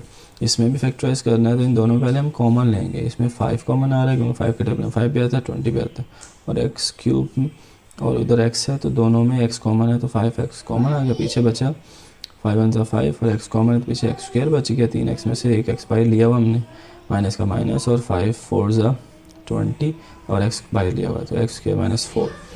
ठीक है, तो ये एज इट इज़ आया इस तरह 5x x² - 4 है तो इसको हम लिख सकते हैं x² - 2 का स्क्वायर। ये बन गया ए स्क्वायर माइनस बी स्क्वायर। तो इसका भी फार्मूला हम लोग जो है वो यहाँ पे एग्जामिनर को बताना पड़ेगा कि ए स्क्वायर माइनस बी स्क्वायर दिया गया हो तो हम उसको लिख सकते हैं ए प्लस बी ए माइनस बी। ठीक है, तो आपने इसको क्या करना है, चेंज कर देना है 5x प्लस 2 में और x माइनस 2 में। ठीक है, तो ये आपके ऑलमोस्ट क्वेश्चन डन है। उम्मीद है इंशाल्लाह काफ़ी हद तक ऑल शॉर्ट क्वेश्चंस हमने कंप्लीट कर लिए हैं। इनमें से उम्मीद है इंशाल्लाह टोटल 18 क्वेश्चंस हैं। ठीक है, तो उसमें से हमारे ऑलमोस्ट 16 to 18 क्वेश्चंस हमारे इंशाल्लाह हर बच्चा इस वीडियो को देख के इंशाल्लाह सॉल्व कर लेगा। MCQs भी काफ़ी इसमें कॉन्सेप्ट अगर आपने अच्छे से इस वीडियो के सारे सीख लिए हैं और प्रैक्टिस कर लिए तो इंशाल्लाह ताला जो है वो आपका 40+ मार्क्स जो हैं वो कहीं नहीं गए। ठीक है, तो ज़्यादातर बेस ये भी स्टूडेंट्स के लिए ही था। आगे बाकी लॉन्ग क्वेश्चंस भी गिनी चुनी एक्सरसाइजेज में से 1.6 में से 2.4 में से ज़्यादातर क्वेश्चंस पूछे जाते हैं। ठीक है, और इस तरह बाकी एक एक्सरसाइज है। ठीक है, तो अगर आप वो साथ 1-2 क्वेश्चंस लॉन्ग अटैम्प्ट करते हैं तो इंशाल्लाह 50 मार्क्स तक जो है वो आप इजीली जा सकते हैं। ठीक है, तो शॉर्ट क्वेश्चंस इन्हीं में से ही आएंगे इंशाल्लाह ताला, और देखते हैं जो है वो आप लोगों ने कितनी तैयारी की है। बाकी बेस्ट ऑफ लक एग्ज़ाम्स के लिए। ठीक है, और जब क्वेश्चन पेपर आएगा तो मैं इंशाल्लाह वीडियो अपलोड करूँगा कि हमारे कौन कौन से क्वेश्चंस जो हैं वो पेपर में है, कितने मार्क्स के क्वेश्चंस हमने इसमें से अचीव किए इस वीडियो की हेल्प से। क्योंकि ये सारे पास पेपर्स में से क्वेश्चंस और जो रेगुलर आते रहते हैं क्वेश्चंस वो टीचर्स को पता होते हैं। ठीक है, तो हमने आसान जो क्वेश्चंस थे उससे स्टार्ट करके बेसिक लेवल से सारे हमने सॉल्व किए हैं। तो उम्मीद है इंशाल्लाह ताला जो है वो आप लोगों के इन्हीं क्वेश्चंस में से ही क्वेश्चंस आएंगे। तो जो कोई कन्फ्यूजन हो तो कमेंट लाजमी करिएगा। Do subscribe. Thank you.